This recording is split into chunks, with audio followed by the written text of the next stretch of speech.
Oh, you know what I love? Sports. I love sports. Sports. When It comes to Texas A&M. Where are you getting this information? let me tell you. Welcome to TexAgs. TexAgs Live. I feel like I should be listening to the theme song from the Jeffersons. You know, we're moving on up. We will develop men, we will graduate players, and we will win championships on the field. It's a blessing to be in this position, and we're just thankful to be here. We're thankful to have the opportunity to go out there and play in front of the 12 man. He is a guy that has gotten better and better and better. He's just got that dog in him. It's been special. The 12th man this past week was unbelievable. And this is a real program. It's not fake. This is a real place. And if you want to be really good at football, this is a really good place to be. You know, if I'm betting on anybody, it's the Aggies.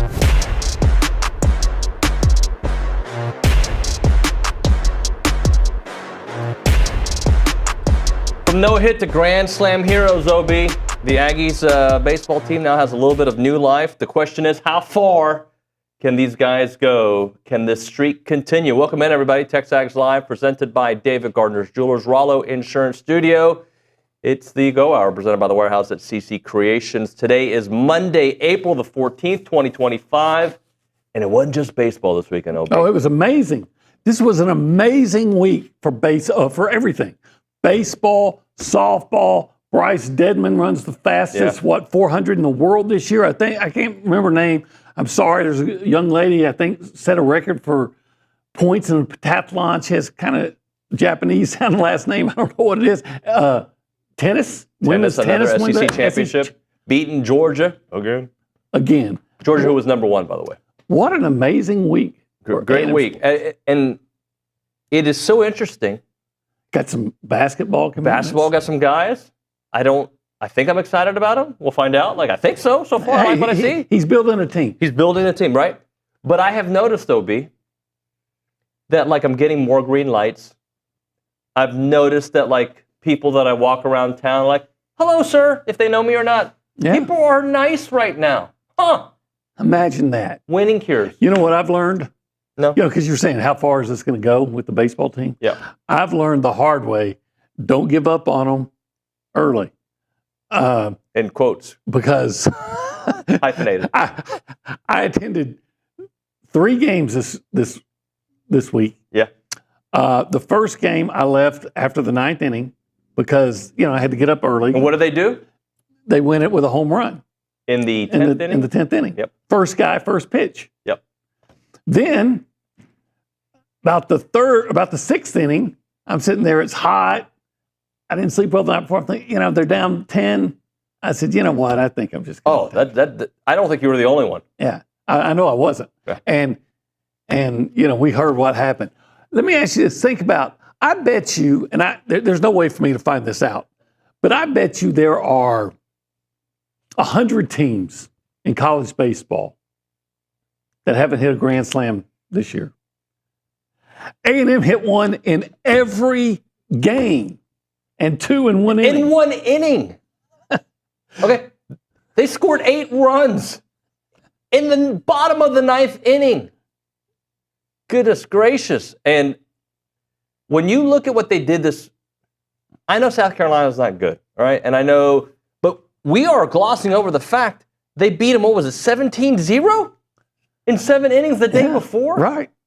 No. With a Bear Harrison grand slam. Again. Right. So Blake Benderup had a grand slam in the first game. Yep. Bear Harrison in the second game. Hayden. And then Hayden Schott. And Caden Kent. If I was, I had a delicatessen or something like that, I would be trying to get these guys to do an NIL. And I'd introduce the Grand Salami. The Grand Salami. That's an OB-ism right there. From an NIL perspective, yeah. Third team since 1990 to hit 2 grand slams in the 9th inning. Okay. It's a long time. But I think the only one to do it in the bottom. In the bottom. Hayden Schott, let's see, pinch hit, by the way. Yeah. Kirk Gibson-esque. I didn't believe what I just saw, but I didn't see it.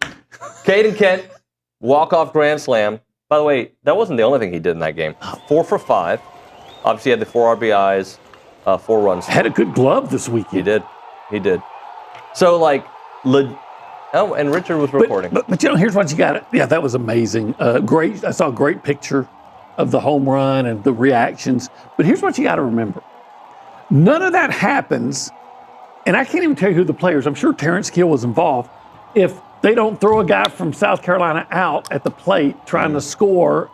They could have had at one point, they could have had an 11-run lead. A&M had to score at one point to keep from getting run rule. And then I think it was Jamal George led off, maybe as the 6th with a double and scored, and that kept the game going. It's the kind of weekend. Brad Rudis came in. Brad Rudis was great. 3 innings, I think it was. Just a lot of things happened to enable that 9th inning to occur, and it was amazing. I'm going to give you a little bit of highlights from all 3 games, because I think all 3 had their. So go all the way back to Thursday. We talked about it on Friday. Caden Sorrell, the walk-off in the 10th, all right? We know that one. Blake Bender up in that game did have 5 RBIs. The grand slam you spoke about. Weston Moss was incredible in relief. And if you remember when we did the baseball bunch, we were a little worried about who else is going to step up with Weston Moss being used, right? They used him for 3 innings. So then we go to the next game, the one that they won 17-0. Justin Lampkin, 6 shutouts, 6th quality start of the year. We talked about Bear Harrison, all right, 7 RBIs. Chase Lavalette ties Chase Lavalette for the most in an Aggie game this season. Bear Harrison, he had the grand slam. He went 2 for 2. Caden Kent, that weekend just kept on. 3 for 4, home run, 4 RBIs. They drew 8 walks, all right, 10 of those for free bases. Third shutout of the season for A&M in SEC play. Yeah. Okay? And then the one we talked about, the 10-run deficit that the Aggies came back from. And it's the 25th team in NCAA history to hit 2 grand slams in 1 inning. Just happened to be the bottom of the 9th inning. And now they've won 6 straight games in SEC play. Excuse me, 5 straight in SEC play, 6 overall. I was just hoping Caden Kent would draw a walk or get a hit or something just to get the tie run so they could keep the game going. Yeah. But no, Caden Kent's going to give you. He's going to win it. He's going to win it. And the way, clutch. And so I didn't see the game. I didn't see the finish. So I came home. I started doing all kinds of stuff at the house and everything. So I said, doing things I needed to do. It took about an hour and a half, maybe an hour and a half. I decided I'm going to go up to H-E-B and get a steak. I'm going to grill it because the wife's out of town, right? I get in my car, my truck, and Andrew Monaco's voice is still on. I'm like, what? The game's still going? And he's telling me that the Aggies are down 5. Okay, and there's a couple of guys on. There's a chance. And I said, okay. So by the time I get to H-E-B, Hayden shots up. And when I park, just as I park, he parks one into the seats. I don't know if there's seats back there, but anyway, he parks it over the left center field fence. Oh, they're down 1. They're down 1. So I go in, I do my shopping. I get back, and I'm listening, and Andrew's telling me, Lavallette's on, but there's 2 out. And so by the time as I'm pulling into my neighborhood, I can't even tell you who it was. Probably Harrison. Yeah. Just drew the walk to load the bases. So now, of course, I'm just driving through my neighborhood to listen to the at bat. And then, of course, Andrew had such a great call. Immediately. So I ran home, I parked, I ran in the house, turned it on, went straight to SEC Now because I knew, and they're showing it. And you talk about a no-doubter. Yeah, we all knew immediately. As soon as he hit it. I'd like to hear from everybody, by the way. Call us up on the Buppy's Catering hotline or text us at 979-693-1150. How did you take in? I want honesty. Like the OB style, that he left, he checked in every once in a while. How did you take in the game? I'd like to hear the emotions of maybe you. I know there are people out there that 2 hours later, wait, they won? I know, it's crazy. Or wait. Hold on. They were just down 8 runs. Yeah, they won. So you know what's going to happen now? Every time I go to a game, and I have a friend who has leave, the season, they're going to tell me, "Hey, Olin, 9th inning, you got to go." Yeah. And if you stay too long and they lose, it's your fault. It's your fault. So I want to hear from you guys. Okay, great Aggie Aggie weekend. We've got some college football news at some point this hour we're going to get into. We've got some pickups in basketball we're going to get into. Softball's great weekend. Tennis is great weekend. Let's allow for a Monday to feel just glorious. It's a glorious Monday, folks. Yeah. It's glorious. It is. 979-693-1150. Typically, we're hanging out at the Holistic Planning Cool Zone. We'll be there at some point during the show, but I want to remind folks you can get tax days tomorrow, right? It's tomorrow. They can help you out with your taxes. Yeah. Estate planning, which is always kind of like, just it's a stressful time. And whatever finance you want to do, but if you wanted to do something like invest in some kind of professional entity, what could sports, it be? Like pro sports, for instance. Huh. And if they made up a website that was super simple to go to, what would it be? I don't know, like investinprosports.com? Yeah, that would work. You could probably do org, but let's go with com. Okay. Yeah, you can do that. And as I mentioned, you can call us up at 979-693-1150. That's the Buffy's Catering Hotline. How did you take in that awesome game on Saturday afternoon? Let's go around the room, say hi to people. We go behind the glass, left to right. It's Nick Savage. Nick, good morning. Howdy, good morning, y'all. How are you? I'm great. That was a very fun weekend. Really like the two, or really happy to see two, basketball commits ready to play some Bucky ball. Well, again, we'll see how they fare out and how the team shakes out. I know Luke probably has done a lot more digging on them than I have, so I'll consult him with, how what he thinks about them. But I'm wondering, and we'll put this out on Twitter here shortly just to get other people's thoughts on it. Where do y'all think Saturday's comeback ranks among like all-time comebacks? Any sport, any Aggie sport? I mean, I still think the NCAA tournament one that you were at. Yeah. Right. That's at least Aggie-wise. I mean, that's got to be 12 or 13 points down with 32 seconds to go and you win. But considering the stakes, they tied and then had to win in double overtime. This was the stakes, that was bigger. But they're pretty close to. And then 7 overtimes, against LSU. That was a heavyweight fight, though. There was just. Yeah, but, you had to give a big assist to the film crew. Yeah. Because the game was over and the guys, I call it film crew, I don't know what you call it, but there's like, no, let's wait. Let's put this on the Jumbotron and show Kellen Mond's knee was down on that before he threw that interception. They go, oh, the game continues. Why? Not because the officials saw something, because again, using the wrong language, the film crew showed, saved the day, and then Mon, bam, bam, bam, touchdown, and then we go set. I don't know. I mean, how often? I just said you can go seasons, even years, without seeing a grand slam, and then to get 2 in the bottom of the ninth is amazing. Inning. And for it might be number 1. I'm not saying it is, because again, if you say that come from behind over Northern Iowa's number 1, okay, I'm not going to argue. I got 4 kids. I'm not going to pick one. Right? I love them all the same. I love all comebacks the same. Let's love them the same, OB. They deserve the attention. Okay. But right now, the attention is for the kid who did the best in school this 6 weeks. Recently, yes. Right? And right now, it's about the baseball team. We can enjoy them all. In fact, let's have more. I did. I enjoyed because God knows, we have a bunch of letdowns and chokes. I don't want to have any more. I don't need the stress in my life. Well, I agree with that. Yeah. It's not as stressful when you're down 10 runs, in my opinion. It's just, this sucks. Funny thing was, I even said this when I was at the game and they got way behind. I said, I was here when they were 3 years ago when they were down 10 runs against South Carolina and came back and won. Right. So, and I said, but surely they're not going to do it against South Carolina again. And they did. By the way. And it ended with a walk-off home run. That's right. With Brett Minnick. That's right. In fact, I saw that on Twitter this weekend. Let's go to the Angry Elephant News and Social Center. Cartier. What's up, buddy? Carter Adams. Great weekend, right? Yep. I mean, it was pretty great. That's what we were waiting for. This is exciting. This is good stuff. I've got some stuff to cover. All right, let's get into this stuff. Cool. So we got softball started out. Number 3, Texas A&M completes a statement sweep against number 6 LSU at Davis Diamond, capping the weekend with a 4-1 series win. LSU got demented. There we go. That's an OBism right there. Demented with some defense, demented with some offense.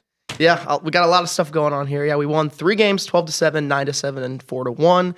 A&M wasn't LSU number 5 in the country, something like that? Number 6. Number 6. Okay. Yep. So obviously great weekend. A&M outscored LSU 25-15 over those 3 games. First ever sweep of LSU in program history. Back-to-back SEC sweeps for the first time ever. Sweeping South Carolina last weekend as well. A&M improves 37-5 overall, 11-3 in the SEC, and there were 7,014 fans across the series, the largest 3-game attendance in including Davis Mike Diamond Elko. history. Yep, there we go. That's right. It's a couple more, some player recaps. Emily Kennedy appeared in 2 games, picking up a win and a save, 9 innings, allowing just 1 run and striking out 12. KK Demet was leading the team with 5 RBIs over the weekend. Homered in Game 3, her 9th of the season, and the only Aggie to record an RBI in all 3 games. Got a couple more. Coco Woodley had a great weekend. Allie Enright, Amari Harper. I can keep, list goes on and on. Up next, they're playing Missouri, April 18th through the 20th. We got 3 games, Thursday, Friday, Saturday. So tune into SEC Network Plus to get those. Can we talk about the SEC champion women's tennis team? Oh, of course, yeah. Number 2, Texas A&M defeats number 1, Georgia, 4-3 to clinch 4th straight SEC regular season title in front of the home crowd at the Mitchell Tennis Center. Got a couple quick hits. 68th straight win at the Mitchell Tennis Center. This is the 4th consecutive SEC regular season title. Aggies finished the regular season 23-1. 14-1 in the SEC. A&M trailed 3-1 before winning the final 3 singles matches. A&M grabbed the early win on court 5 on doubles play. Georgia responded with wins on courts 1 and 3, as well as a singles court win to bring it 3-1. However, Lexington Reed was a momentum shift, winning 6-3 and 6-3 again on court 6. There was a number 2 and number 1 battle. Mary Stoyana defeated the number 1 player in the country with the thrilling 2 sets, actually winning 7-6 in both of those.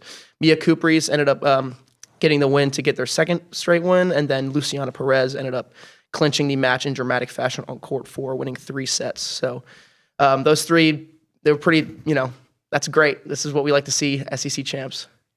It's awesome. It is Good awesome. stuff. And we'll get into some text messages and some phone calls on the other side, OB, because everybody had their own way to take it in. Yeah, I bet it's going to be fun. Great weekend. All right, let's talk about celebrating with somebody else who's an award-winning barbecue joint. You know what I think they should do is I think they should take the women's tennis team. Yep. I think they should get those baseball team, the softball team, everybody, and Bryce Deadman and the young lady whose name I can't remember. Okay. And it ought to be head down to 1775 and just have a barbecue extravaganza. The champions with the champions of meat. Say it again. The champions with the champions of meat, of barbecue. And you're a champion of meat yourself. You know what? I can champion. I'm championing that meat I eat at 1775. I'm going to put a big belt on like a wrestler just to eat at 1775. And the tight shorts, right? And the big belt. Well, that goes without saying. Open Thursday through Saturday. The tight shorts, that's why we're not at the... 11 a.m. until they're still... Yeah, OB's wearing a thong right now. It's really uncomfortable. 8203 Raymond Starson Parkway in College Station, 979-492... 6241 1775 txbbq.com. It feels okay.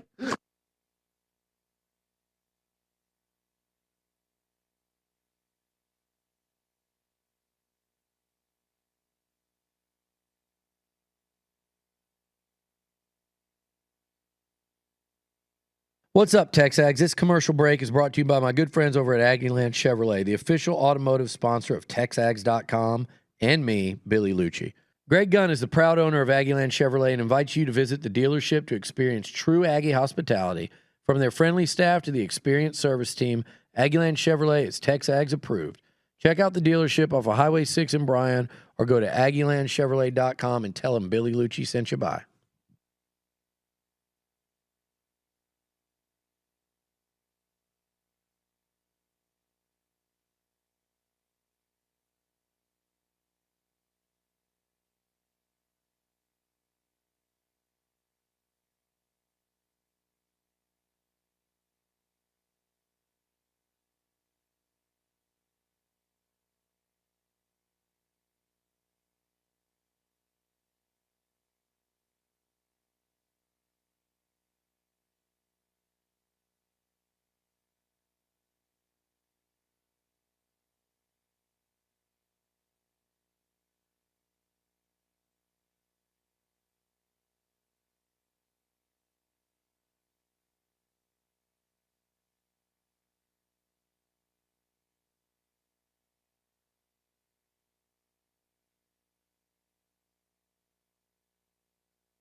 Walking on sunshine? Yeah, I'm walking on sunshine. You better wear shoes today.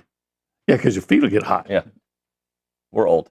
TexAgs Live, we're presented by David Gardner's Jewelers. We're in the Rollo Insurance Studio. It is the Go Hour presented by The Warehouse at CC Creations. OB, people were surprised I watched the end of the Masters. I thought you said you were going to watch. That's not what I said. I said, hopefully you remember, I typically don't pay attention all weekend long, but when it heats up and the storylines start developing, I will watch, especially Sunday afternoon, maybe a little bit Saturday. I was keeping in with the app more than watching. And then Sunday, who didn't want to watch? Did you watch, Rory? Actually, Mrs. Buchanan and I decided to go to a popular Mexican joint. Okay. And we sat at the bar. I actually drank a margarita. Because it was, I'm still celebrating, right? Yeah. And, we had, had some queso and things like that. And they had the Masters on, and we saw the playoff. It was awesome. I watched the last couple of holes. My boys had a soccer thing in Brenham. We rushed back. We were listening to it on the radio on Sirius and just keeping up with it. And then I felt so bad for Rory on 18 because he had it, right? It was there, and he misses it. And he came back like a freaking tiger, right? Like, well, I probably should use a different animal. Like a Tiger Woods. Like a Tiger Woods. And it was great to see his emotion. Like, I felt it. I felt it for him. It was fun to watch. Yeah, it was good. Let's go back to the Angry Elephant News and Social Center. So we got an update on a name. We've got some track and field. And we've got people's reactions to how they took in the baseball game on Saturday. Yep, so we'll start off with the track and field really fast. Sofia Yakushina. That's the one I couldn't come up with. That's it right there. She set the NCAA freshman record in the women's heptathlon with 6,260 points on the final day of the 44 Farms Team Invitational. Highest total for a freshman. NCAA, it's a big deal. She also followed it up with placing second in the javelin, scoring 726 points. So shout out to her. I know it's really impressive. She can throw that a long way. Yep. Also, quickly, men's 4x400 team, Eric Hempel III, Cutler Zamzow, Ahmad Robinson, and Kamar Farquharson. A couple of them were in the office last week. Crossed the line in 3 minutes, 2 seconds. It's the second in the NCAA behind their fastest mark. So that 4x400 team that Aggies put out is always doing great stuff. And I heard, I read somewhere, I think I heard Bryce Dedman said, ran the fastest 400 time in the world, I think, this year. Do you have that information in front of you? I think I Not saw right that. now. I can check it and confirm it. I know that Nick's Johnny on the spot. He'll get it to us. Go ahead. Yeah. What else do you have? So a couple of texts from the text line. PG Ag in King Oaks says he was watching the baseball game at home, admittedly turned it off for a while, came back in the 8th. What a finish. Caden Kent is the grand salami. Don't let him come to the plate with the bases juice. Also, how about them women's softball and tennis teams? Heck yeah. Yep, a lot of reactions. Got another guy, Ray in South Texas, says, best comeback ever, not even close. 1998 Big 12 championship football game in St. Louis, one of the craziest Aggie sporting events I've ever attended. Fantastic one. You probably weren't at that game, were you? No, I was in San Antonio covering a high school playoff game, and someone came over and told me the Aggies won. I'm like, so I was happy.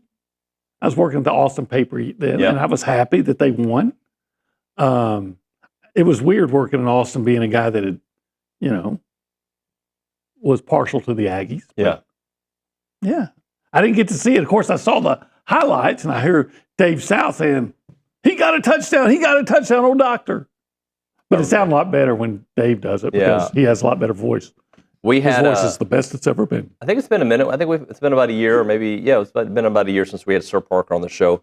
Might be worth revisiting that conversation. How about that Johnny Manziel led rally against Duke in his last game? Oh my gosh. When they were down, 21? Some of the stories I heard about that game, like that we didn't see behind the scenes, just Johnny, like after halftime. Rallying the troops. Yeah. We've seen a lot of great comebacks since I've been with TexAgs. Are we still at a point where are we allowed to celebrate wins? Because I think we are. But I celebrate them. Okay, just making sure. I know there's a faction of people. Unless you win a championship, you can't celebrate. Okay. Yeah. No, I celebrate every win. Okay, good. Now, some I celebrate more vigorously than others. Sure. I mean, the situation matters. The context behind it matters. Had you told us that this win against South Carolina before you swept South Carolina, you hit 2 grand slams in the 9th inning to win it, had they been the number 1 team in the country all season long and they never fell from grace, it would still be, this team is destined for greatness, but it would feel different. The context here is this team felt like from hero to zero, and they're trying to get back to hero. And they played hero in that game. I celebrate every win. I even celebrate when former is not the right word, when ex-Aggies or ex-athletes, former students Thank you. have great days. Like, when Myles Garrett does something great and gets a big, I celebrate that. Absolutely. When Von Miller is a Super Bowl MVP, I celebrate that. When I think Quentin Jackson had a big week this week, I celebrate all things Aggie. But yeah, when there's a win, look, if they go out and beat Prairie View, that's great. I'm going to celebrate it. But when they do something like they did the other night, now that's my own personal Mardi Gras.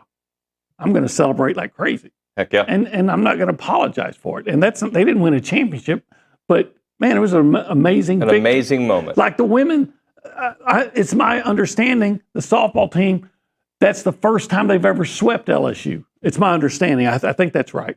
Well, that's correct. Yep. Yeah. It's not a championship yet, but I'm gonna celebrate the hell out of that. Heck yeah. Beat the hell out of everybody. Let's try to get one more text message in, Cartier. Yep, well, I just want to clarify, Bryce Deadman did set the fastest 400-meter in the world, crossing the line in 44.3 seconds. So amazing for the Aggie Olympian right there. One more. We got a text to the zone. We were in the game. We were at the game. I had bought steaks to the grill to grill after the game. Excuse me. We got down 12-2 in the sixth, and I turned to Miss Durham and asked her if she was ready to go, and I was hungry. She said, "Wait for our bat." Yamal George scores to make it 12-3, and the rest is history. The steaks were also great too. I bet they were great. Yeah, my old friend Groho, who shows up at every game, and he was saying, telling people around, "Don't leave, you're going to miss out." Oh yeah, well, I'm going to have to miss out. And what do you know? I missed out on the. I never doubt Groho or Grohovic. Well, or Grohovic. Yeah, but in this case, Groho, Ronnie, Groho. I'll never doubt you again, Groho. Let's hit a break here. Can we be Hot Sports Take Jake on the next segment? Yeah, absolutely. All right, Nico. Now you can don't doubt Groho, but you can doubt Nico. Yeah. By the way, OB for a long time has been, I don't want to say anti-Nico. You've just just more grounded. He's just not as good as people say. Right, and you've got some evidence to back that up with. And I'm going to talk about. We're both going to talk about just how bad this is, and maybe how good this is for college athletics. Maybe something good is going to come out of this. Maybe. I hope so. Right now we're talking bird dog, where hunters and landowners thrive. If you're looking for a premium access to a hunting opportunity, let Bird Dog take care of you. If you own land and you want to maximize its potential, let Bird Dog take care of you. They're an Aggie-owned company and passionate about connecting hunters with exceptional experiences, helping landowners optimize their property value. Think about them as an Airbnb for hunting, but they're also offering way, way much more. That wasn't good grammar, but you know what I'm saying. Find and book a hunt through them. They've got 60-plus partnered ranches. If you're a landowner, they're expanding their services to help you maximize your profitability. And some of their landowners are making an extra $100 to $500 of additional revenue per acre because they find the tax benefits. That's what they're great at doing. From first-time hunters to seasoned outdoorsmen, Bird Dog is committed to preserving the hunting tradition while optimizing land value. The website is birddogit.com. That is birddogit.com. Check it out.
And we're back here on TexAgs Live. We're presented by David Gardner's Jewelers. We're in the Rollo Insurance Studio. It's still the Go Hour, presented by the Warehouse at CC Creations. I lied. We're going to get to Nico here in a second. Okay. But I feel like we need to spend a couple of moments talking about the additions to Aggie basketball. Yeah. Just because we're starting to get a roster, and I think these names we're going to start to get to know. So I believe it was Friday. Correct me if I'm wrong, Carter. But that's when they signed Jakari Lane, 6 foot, 180-pound man, of course. 17.3 points a game, 3.5 rebounds, 1.3 steals as a junior, shot 42% from the field, 40.6 from the three. 79.1 from the free throw. So a guy that can make shots. A scorer. And this is a name that I remember hearing Luke talking about that they really wanted to get, and he had some high suitors out there. So they pick him up, right? So that gives them, at that point, 3 players on their roster. And then they also just yesterday added the gentleman from Kansas. Why is his name not popping up on my sheet? Zach Clemens, thank you. 6'11", 230 pounds, 1.7 points. He did play on the championship team in 22. Yeah, he was hurt a lot last year. Yeah, but I like his size. I like his ability to score from the field. 60% from the free throw line. I'd like to see that a little higher, but they're San adding. Antonio guy. Yeah. Look, just keep building. And I know he's going to add some more guys here pretty soon. And maybe they're going to surprise us and have I think most of us are prepared and understand that Bucky McMillan is taking over a less than advantageous situation and making the best of it. Maybe they're going to end up surprising us. Billy had a write-up last night, and we won't get too much into it until he gets in here, but he just says they're grinding right now, and there's a couple of maybe some names that will pop up that you'll be like, oh, they're talking to him, so they're working it. Yeah, I haven't been around him that much, heard him speak, like what he has to say, really excited about his style of basketball, like that he puts an emphasis on finding guys that can actually shoot. So he deserves all our support, and we should understand that it's possible and even probable that they're going to have a tough year next year, but not necessarily. Maybe he's going to surprise us all. I got a complete open mind for Bucky McMillan. Nico, get on that jet plane and leave. Okay, so here's the way I understand it. Tell me if I got this right. So he has an NIL deal with the school, right? NIL, but school's really paying you. And he's going to get paid upwards of $2 million for this year. And he says, no, maybe it's him, maybe it's family, whatever, but he's a grown man now. He can say, if family's getting involved, he can say, no, I'm good. Comes in, says, I want $4 million. And when they say, we can't do that, or says that we're going to have to talk about whatever, he doesn't go to practice. Right. Okay, you're not going to do it, I'm not going to show up. And so Josh Heupel, who now has become one of my favorite coaches, I admire his cojones on this, says, all right, then, we're going to move on. See ya. You're not going to hold us hostage. Right. And did you hear what Mario Cristobal said? He said, we will not cave into anybody. He said, if you're going to hold out, you might as well get out. Yep. So I love that. I've always thought that players should have the ability to make money off their name, image, and likeness. But when you start pulling this kind of crap, especially when you're not that good, this ain't Vince Young. Right. Right? This ain't even Hendon Hooker. He's not that good. He passed for fewer than 200 yards in 8 of their games last year. If you take away 3 games against Vanderbilt, UTEP, and Chattanooga, he threw 11 touchdown passes and had 3 interceptions in all the games except those 3. Yep. He ran out of bounds on 4th down on the last play of the game. I mean, he probably wouldn't have, they're at like against Arkansas, they lost. They're like at the Arkansas 20, 25. He's under pressure. Just throw the ball up and hope for the best. Nobody can blame you. No, he just ran out of bounds. Yep. He's not that good. Can he get better? Yeah, he can get better. But you're not in a position to be saying, hey, you don't pay me this. You should be worshiping all the hallowed ground of Neyland Stadium that they'll pay you that to play there. Couple things, and I don't like that this is where we are in sports, but to me, production equals tolerance. Okay, so It'd be one thing if Bryce Young a couple years ago did that, and I would hate it, by the way, right? Mm-hmm. But Bryce Young was, one of the best quarterbacks in all of college football, bar none. He wasn't the 8th or 9th best quarterback in the SEC. I still don't agree with it.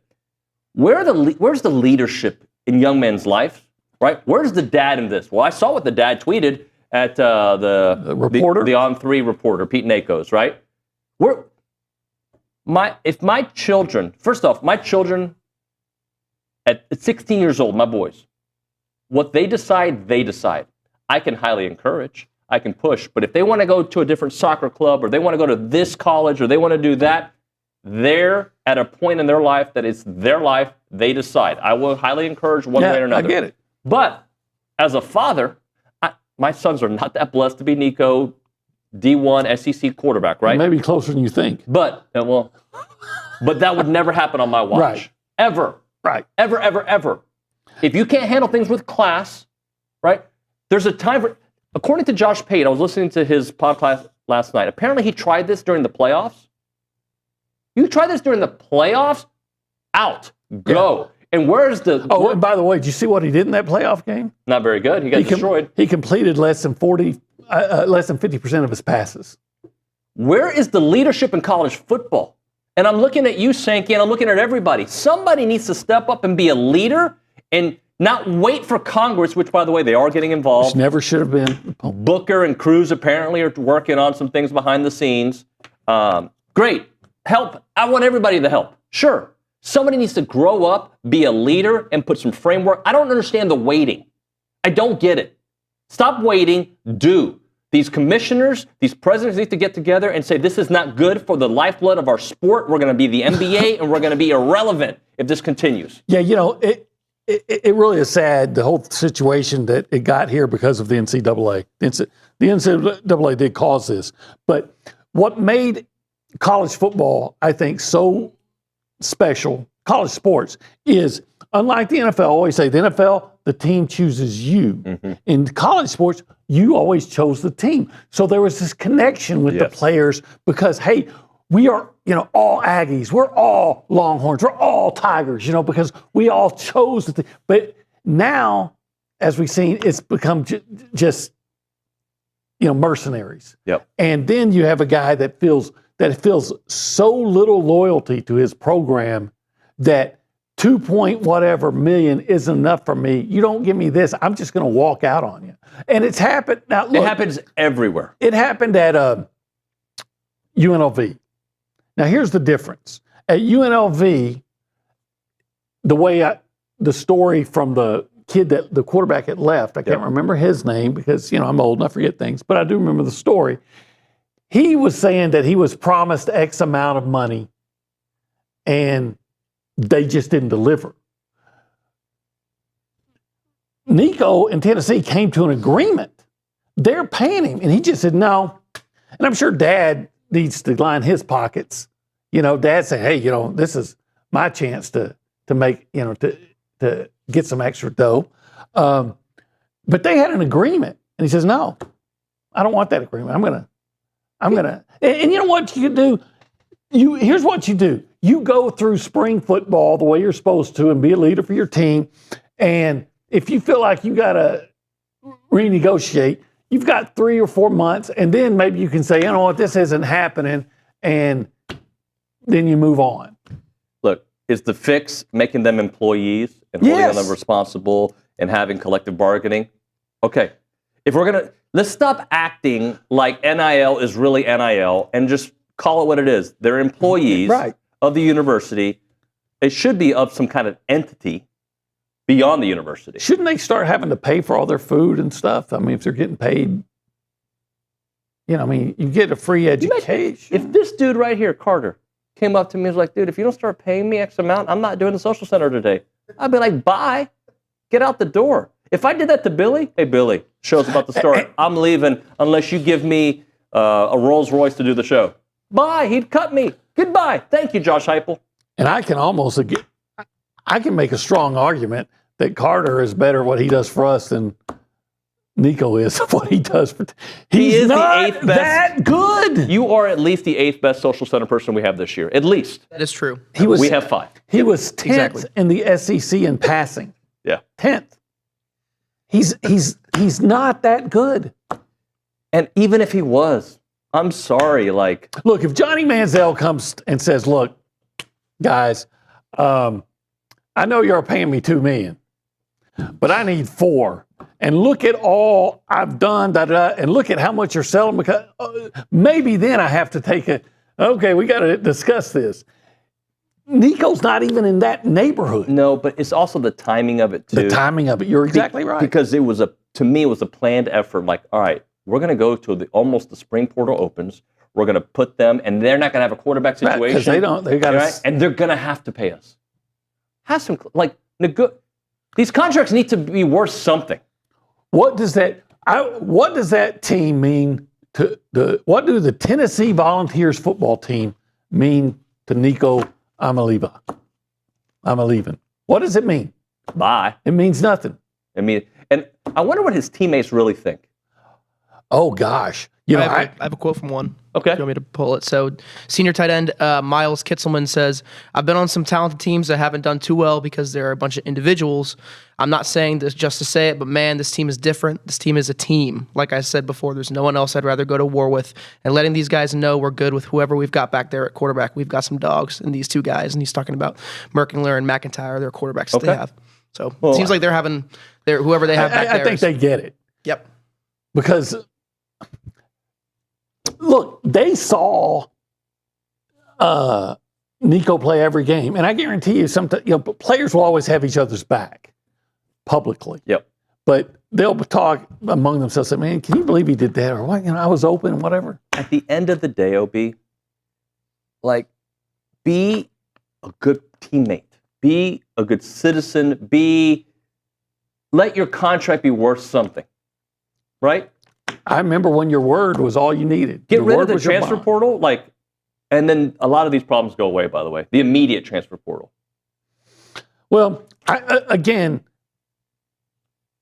the guy made a deal that's very lucrative and then tried to use a situation to get more more than he deserves. Let's hit a break here, OB. We'll come back. A little around the SEC on the other side. Looking for a reason to come back to Aggieland, or you're already in Aggieland, reach out to the Association of Former Students if you're looking to get a new opportunity with your career, right? They're typically hiring in several different departments: fundraising, sales, former student programs, marketing, you name it. They're the premier alumni association and the oldest organization serving A&M because of that Aggie network. They play a part in every Aggie story from Howdy to here. Don't miss opportunities to help out the association with Howdy Socials, Aggie Ring Day, class reunions, Aggie Muster, and everything in between. Join a team that exemplifies those Aggie core values of excellence, integrity, leadership, loyalty, respect, and selfless service, all in support of that worldwide Aggie network. If you're interested in joining a team or sharing with someone that would be a great fit, please visit tx.ag/association jobs to apply and get more information on each position. It is the Association of Former Students.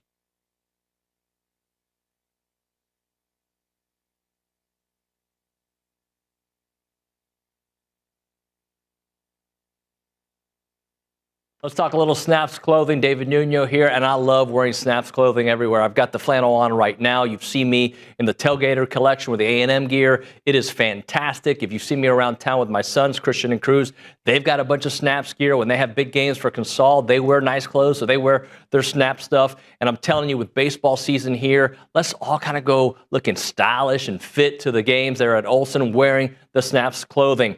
As a reminder, they are the only official licensed Texas A&M Pearl Snaps maker out there. Their Tailgater collection is built for game day with breathable, moisture-wicking fabrics to keep you comfortable while you rep your Aggies in style. Now, whether you're watching the game from home or maybe you're in attendance, you're tailgating, whatever it may be, you got to make sure you head to snapsclothing.com to see everything they have to offer. It is fashionable, it is awesome, and you're going to love it.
All right, we're back here on TexAgs Live, presented by David Gardner's Jewelers, Rollo Insurance Studio. Around the SEC, presented by Jack Sir. If you're looking to build your dream home on your lot, have Jack Sir Group help you navigate the entire project from start to finish to make sure your home is perfectly suits your lifestyle, preference, and budget. To turn your dream home into reality, visit them at jaxsir.com.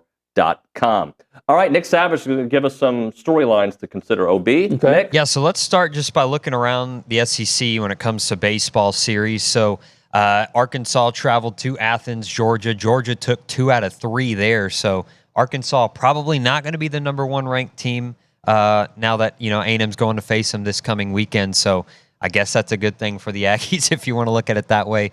Florida swept Missouri. Texas took the series from Kentucky, 2 out of 3. Auburn sweeping LSU. They hosted the Tigers. Well, I guess I should specify there. Auburn Tigers hosted the LSU Tigers and took all 3. Tennessee taking the series on the road from the Rebels, and Oklahoma taking the series from Vanderbilt in Norman. So, me and David kind of went through the game or the series this past weekend and kind of tried to pick who we thought we wanted to win. So I think most of the outcomes, minus the Kentucky-Texas series, went our way. A&M stays put in 12th in the SEC. They're 6-9 in conference. And again, Arkansas, who was number 1 in the conference and in the country, falls behind Texas. Texas now leads the SEC in the baseball standings. And one more thing for y'all before we throw it back to you. Some spring games around the SEC happened this past weekend. Quite a few, actually. Alabama, Auburn, Georgia, LSU, Oklahoma, Tennessee, and Vanderbilt all had their spring games this past Saturday. Obviously, A&M coming up this weekend, as well as South Carolina on Friday, Arkansas this weekend as well. And at least according to the website I'm looking at, some schools might not even have one. Kentucky, Mississippi State, Missouri, Ole Miss. And I'm not sure if Texas is planning on having one either. There's no date listed, but some spring. Texas is not having one. Yeah, spring camp wrapping up for a lot of schools. And yeah, that's all I got for around the SEC. OB, look, I'm not going to apologize for enjoying a spring game atmosphere, but I don't enjoy it the way I enjoy college football, right? It's just, I like being around football. I like seeing some new guys, and I don't necessarily want it to go away, but I enjoy it. I just enjoy being in that environment. I could enjoy watching a boxing match. Yep. But if I haven't, maybe even watch a guy spar, but I'm not going to get into watching him spar. Well, and that's what spring football is. It's just shadow boxing. It was a great UFC this weekend, buddy. Yeah, but it was actual fight. Yeah, it was. They weren't shadow boxing. It was great. All right, Obi, thank you very much. When we come back on TexAgs Live, Michael Earley. Oh, are you waking up early to listen to Early? I'm sorry. We have him and Bronny. That's next.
All right, we're back here on TexAgs Live, presented by David Gardner's Jewelers Rollo Insurance Studio. Time to talk a little baseball. Ryan Brauninger's in studio. And our weekly conversations with Michael Earley are brought to you by Duck Camp. They know the best moments happen out there on the boat, casting a line, or hauling in the catch of the day. Be sure to check out the Duck Camp new spring hats like the fan favorite crawfish hat and the redfish hat at duckcamp.com. With that, we go to the Buppies Catering Hotline. We're joined by Michael Earley. Coach Earley, good morning, sir. How are you? Doing well, guys. How are you? Great, man. Awesome to talk to you on these back-to-back Mondays after fun weekends. Let's just talk about not only the wins this weekend, the hows, right? Like finding different ways to win. The comeback on Thursday, the beatdown on Friday, and then the historic comeback on Saturday afternoon. Yeah, I mean, it's you love wins, and they all feel a little different. You know, you definitely feel different about Thursday compared to Friday. But yeah, I mean, I was just really proud of our guys and really just doing whatever it took to win. And it wasn't always pretty, but sometimes that's how it's going to be. So I was just proud of them and their just complete resilience over the entire weekend. Hey, Coach, how do you decompress after a weekend like that? You know, you have all day Sunday to maybe go watch Marshall play or put your feet up, if you know, for lack of a better term. How do you decompress after a weekend like that? Yeah, I did. I went to Franklin, where you've been many a times, and watched Marshall play, and just kind of hung out. It was, I mean, Saturday was probably, I mean, for me, I played and coached. That was the most emotional I think I've ever been at the end of a game. Like Thursday, you hit the walk-off, and like, oh, yeah, heck yeah. Saturday was just really, it's hard to put into words. So, yeah, Sunday just kind of hung out. It was definitely a better Sunday after a win. So, yeah, man, it was just, I mean, I watched the highlights probably 100 times. It just still was, it was incredible. And it feels like, you know, in this stretch that y'all have been on offensively, a lot of people will talk about, obviously, the slugging numbers improving. But to me, you've pressed some buttons on the base pass and really with managing the lineup card that have gone overlooked, because that's what people tend to do, is they overlook the moves that the managers made when the kids are playing well. And this feels like something that maybe early in the year just wasn't sticking. Like every time you were trying new stuff in left field, it just wasn't sticking. Is there any kind of, not an exhale, but like any kind of and even justification that, hey, we're doing, everything's kind of working in the right direction right here, even the moves I'm making? Yeah, I mean, it's real easy when you know, when you're winning, everything looks like it's great, and you know, still not everything is set in stone, but I kind of like the rhythm we have, and guys, you know, when you're playing well, it allows you to do things. So when you're playing well and you're winning, it allows you to do things, and then the guys, they expect to be in certain situations. It's just the flow, the rhythm of the game. It's like when you're playing, if you know your coach well enough, you should be ready for the steal sign, or ready for the hit and run sign, or ready to pinch hit, or ready to go play defense. So when you get in a good flow and a good rhythm and you're playing good baseball, it allows everyone to kind of understand their role more. Now the game can change and it can turn real quick, but when you're playing well like we are, it allows you to get some rhythm within the team and rhythm with making moves, and guys, and instead of being shocked by something, they kind of anticipate it, which helps the flow of everything and helps you execute better. After you have a comeback win like you did on Saturday, do you ever address the team about how important, like the outing from Brad Rudis was massive for you guys to come back, and every run was going to matter, and Brad and even in Caden McCoy leaving runners stranded? Like, do you take that opportunity to tell your team, like, even when things don't look good, you just got to keep playing because you never know? Yeah, and I told them about that after the game, and then I found Brad and found McCoy, and like Brad Rudis won us that game. Like, no doubt about it, Brad Rudis won us that game, and how he pitched. And it'd be real easy to come in and pitch a certain way, and like, oh, I have to pitch when we're, you know, down by 10. But no, he pitched to win the game. He just executed. Same thing with McCoy, striking out Petrie with 2 outs, first and second. Like, those guys are the reason we even had a chance. So the grand slams were, I mean, incredible.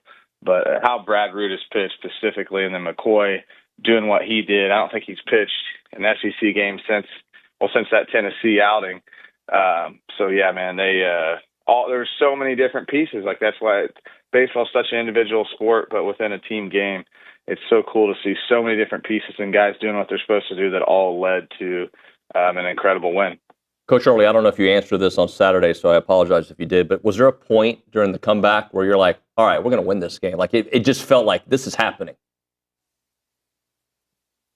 Say that one more time. You broke up for a second. Yeah, was there a point during the comeback that it felt like, yeah, we've got this. We're going to come back and win this game because it was such an insurmountable lead, yet it happened. Was there a point where it clicked like, I think we've got this, guys? Right. Well, I mean, when we were down, I believe in the 5th by 7, I was like, I still really felt like we were going to win because I didn't think we could play any worse offensively.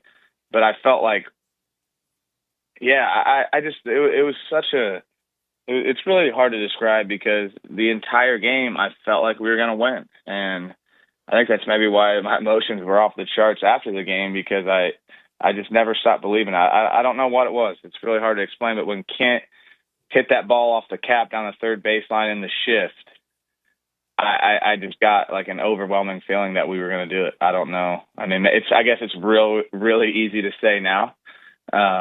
But yeah, man, it's just I just believe in those guys and they were just into it and they never stopped playing. A huge week for Blake Benderup. You guys obviously tinkered with the stance and the approach in the batter's box a little bit in terms of how he's approaching pitches. What went into that? And obviously Blake being really receptive of it. I guess, like, how did you and Coach Longley sit down and close him off like that, the goal behind it, and then the mechanical intentions behind it? Yeah, so, I mean, with Blake, he's so big, right? And then it was Tuesday in Houston. We had him spread out, just full box, trying to get him lower. He's gotten hammered on some pitches at the bottom of the zone. Now, in our league, the umpires get graded off TrackMan. It's not like the big leagues where you should grade it off the size of the hitter. No, they just call it to that box. So the same strike at the bottom of the zone that a Travis Chestnut would get called on him, they can technically call it on Blake Benderup, even though it's not. It's a lack of feel. But anyway, so we got him down in the box to kind of help with that, keep him in his legs, and then Caleb decided to cut him off because when Blake gets in his best position to hit, like if you look at his best swings, he has that natural scissor with the back leg. So we're like, why don't we just go ahead and put him in it, put him at an angle that gives him a better approach, and just completely, like, as simple as you can possibly make it. And it does kind of look, it looks like, you know, a little bit of Giancarlo Stanton-ish, and he's getting a good feel for it. I just think it gets his eyes down there, it gets him in his legs more. And, I mean, Blake has the same type of strength as like a LaViolette, so he doesn't really need to do much to generate power. So we really just took his swing, got it close, put it in a position where it's already close to whatever his best swing is, and just really tried to make it really simple for him. And he looked great this weekend. On the starting pitching side, obviously Lampkin was incredible, but I think you needed to see an arrow pointing up from Ryan Prager. Do you feel like you saw that? I know he grinded through it, but in terms of the overall raw analytics of the stuff, did you see it back closer to where you thought it would be? Yeah, he's trending in the right direction, and then you know, he's still making some adjustments, trying to clean a couple things up to get him back to where he needs to be, and I think he's really, really close to that. So I think I'm really can't wait to see him throw on Thursday with some of the things he's been doing and just the progression of getting him back to where he is. So yeah, I thought he was taking a step in the right direction and just continue to make adjustments. And it's hard, man. You know how it is. Baseball's hard. You gotta, one thing leads to another. One little mechanical thing can turn into a big thing down the road. But he's doing a really good job, and definitely think he's trending in the right direction. And then on Saturday with Miles Patton, he was cruising, and it's baseball. Sometimes it can all roll downhill on you in a hurry before you can really make any adjustment or figure out what happened. So how did you manage that, the decision to leave him in that during their South Carolina's big inning, and then those guys that were in between? I thought Clayton Freshcorn was really unlucky. He had a swing and miss that didn't get called that resulted in 2 runs the pitch after. Just your decisions before you went to Rudis on Saturday, how'd you see from Patton and Freshcorn? Yeah, the Patton thing happened real quick, right? I mean, and part of Patton was like we had so many runs we didn't get a cash in, which I don't care what anyone says. I know you play the game no matter what, but when you're if you're up 5-0 as opposed to 2 or 6-0, I think it just changes the momentum of how you feel. And he gives up the first pitch homer, and then ball gets away from him. And I still liked him against Petrie because I just didn't necessarily love the matchups and how he's done off, right-handed velo this year, which is really good, and got him down 1-2 and just wasn't able to put him away. But how those guys pitched on. All I can do as a coach, right, is I see the best version of you, but I also see what was your last outing. Like, how did you look the last time? Because if it was really good, I expect that again. And going to Fresh and going to Luke was based off of how they pitched on Tuesday, which was electric. And they didn't have maybe their best stuff, but I'll expect it the next time. So that's you gotta. Sometimes it's hard as a coach.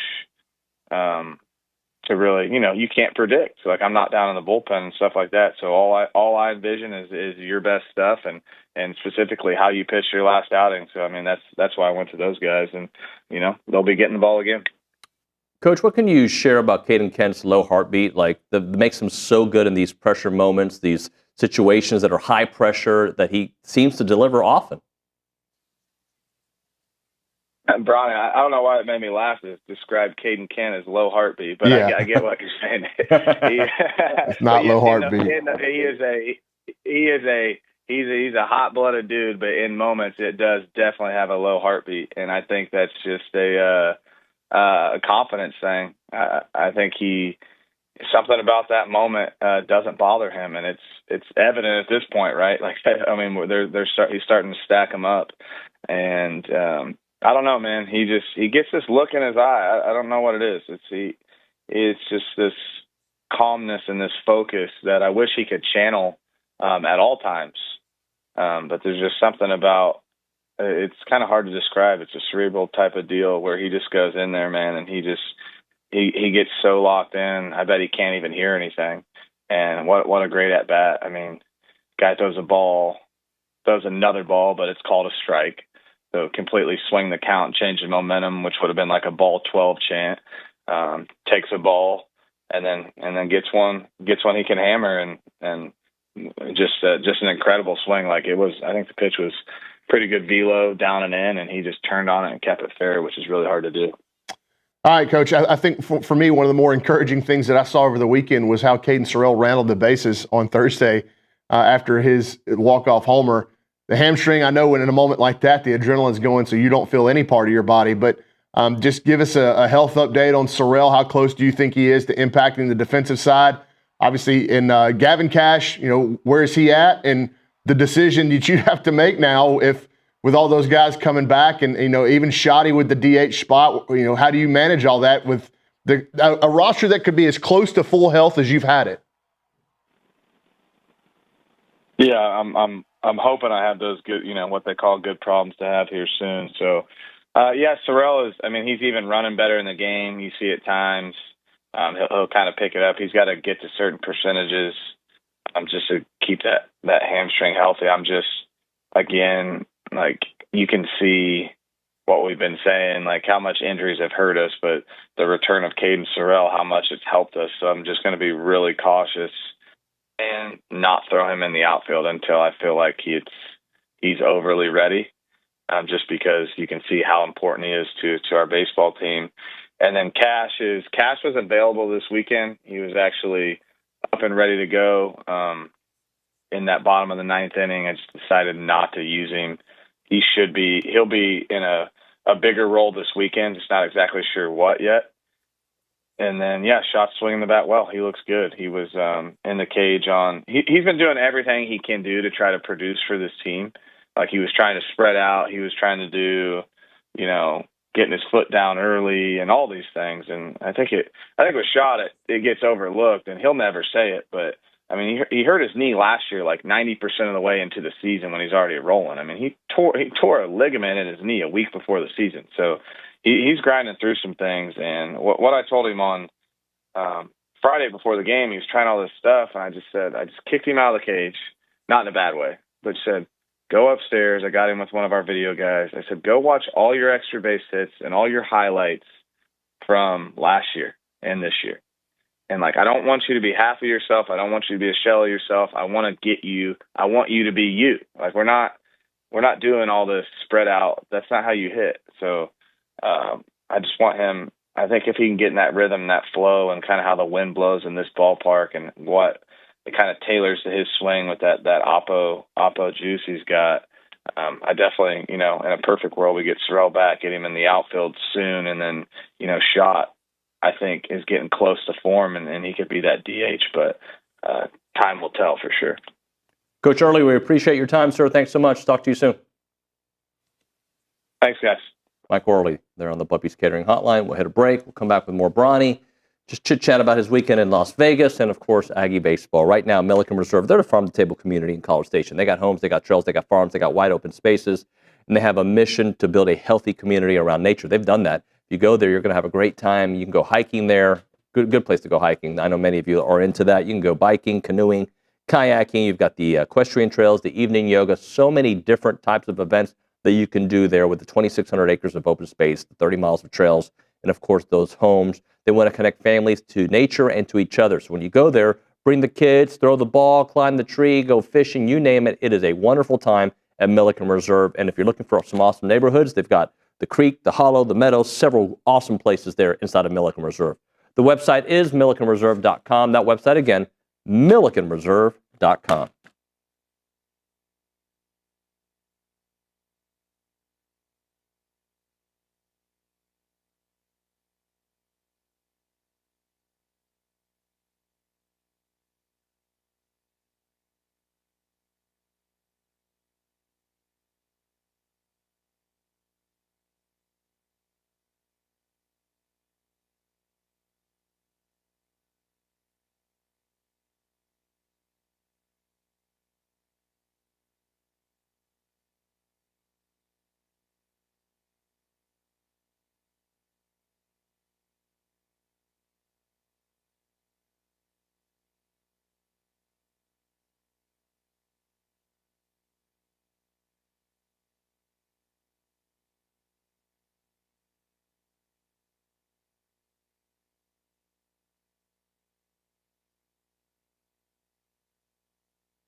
As a reminder, the final segment of the program is brought to you by Double Dave's. That's at 10:50. But right now, caller number 12, 979-693-1150. We're going to hook you up with your choice of a dozen pepperoni rolls or a large one-topping pizza from Double Dave's. They've been serving Aggieland since 1984 with your favorite pizza and, of course, those world-famous pepperoni rolls. Reliable in-house delivery, bringing piping hot goodness straight to your door. Just click on doubledaves.com, and your favorites are on their way. TexAgs Live, presented by David Gardner's Jewelers, Rollo Insurance Studio. Ryan Brauninger still with us here on a Monday morning. Bronny, you taking some baseball from Las Vegas?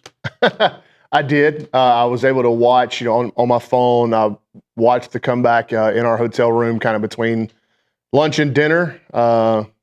It was a good day. I won a lot of. I won a lot of money. I won some money on Saturday on penny slot machines, which never happens. So you have that, and then great trip to Las Vegas. I enjoyed it. I don't know that I would go back. I'm glad that I did it. Went to the Sphere. Wouldn't go back there unless it was for a concert. But again, glad that I did it. So yeah, it was a nice weekend. And if I wasn't going to be in Bluebell Park, I want to. It was a cool trip to take. And be around a lot of other Aggies. It was my wife's work trip, so a lot of folks from College Station, and we talked a lot about it, obviously. So, yeah, cool weekend. How did you take in the game?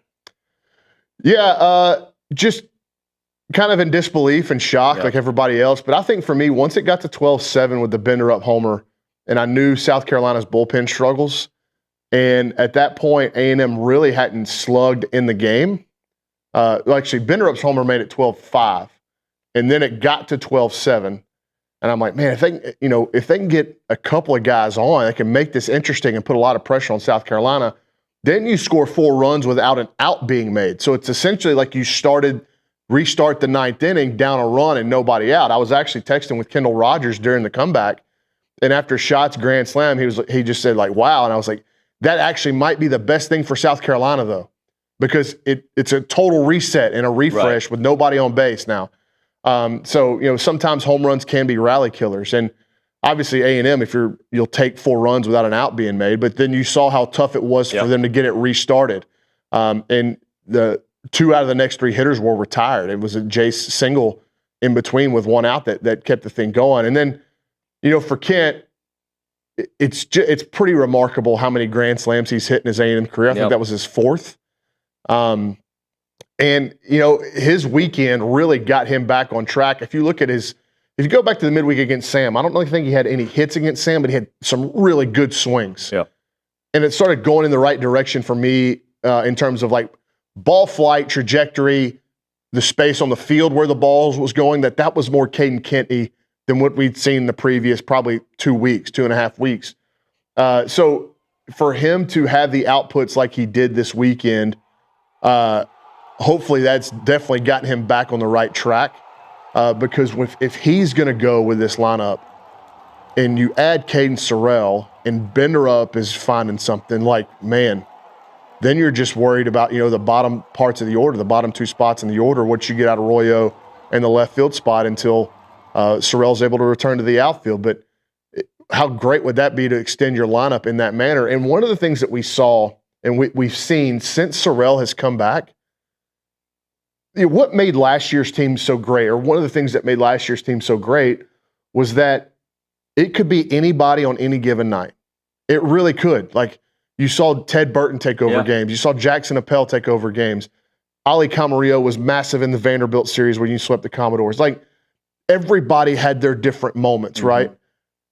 Whereas this year, we really hadn't seen that until the last couple of weeks, where it's like, all right, Sorrell's back. It's like everybody else feels comfortable where they're at. Like, they won that game against South Carolina, and Wyatt Hensler, who's been probably your most consistent hitter from start to finish, went 0 for 6. Right. That is the sign of a team coming together. And what we'd said, they haven't played complimentary baseball. I thought Thursday was okay. Friday was the most complete game they've played all season. I mean, they were just dominant on Friday. And then Saturday, it like came and went in spurts. Like, the starting pitching was outstanding, and then it left. The relief pitching at times was outstanding, and then it left. Like, everything kind of swung up and down. The offense started out really slow, and then it came back. And so this past weekend was like an amalgamation of everything that we've seen with this team ups and downs in 2 of the 3 games, but they're on the right side of the final score line. Whereas so many times this year, they were on the wrong side. And that's the big difference. What would we be saying right now had you been able to get one game from Alabama or Kentucky? Or one game on the road in Nashville, where you're 8-7, and you're going, man, for all the problems this team's had, they're above 500 in SEC play. You can't do that in baseball, right? Because as quickly as you say, what if, on the positive, you could go, well, they had a walk-off homer on Thursday to beat South Carolina and an incredible comeback on Saturday to sweep the series. Those could have easily been losses. It all tends to even out in the game of baseball at the end of the season, but that's why whether A&M has won, 5 straight games? 6 straight games, 5 straight in the SEC. Okay, 6 straight games, 5 in the league. Whether they're on the best streak of the season or when they were awful in late February, early March, I cannot change my analysis that you have to take in the totality of the season and then examine it from there. They have played their way. They have kept their postseason hopes on life support. They really have. Like, their backs were against the wall. They had no more wiggle room. There's still very little wiggle room. Like hardly any at all. But the hope has remained for another weekend. But that doesn't mean a thing, because you got to go on the road to Fayetteville. Then you got to go on the road to Austin. And you also got LSU coming in here. Then you got to go on the road to Athens.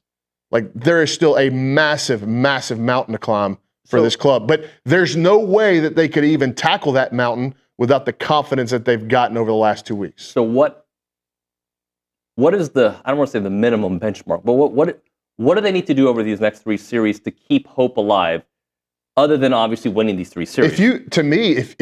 If you can find a way to go 3-3 against Arkansas and Texas, holy cow, like, that'd be massive.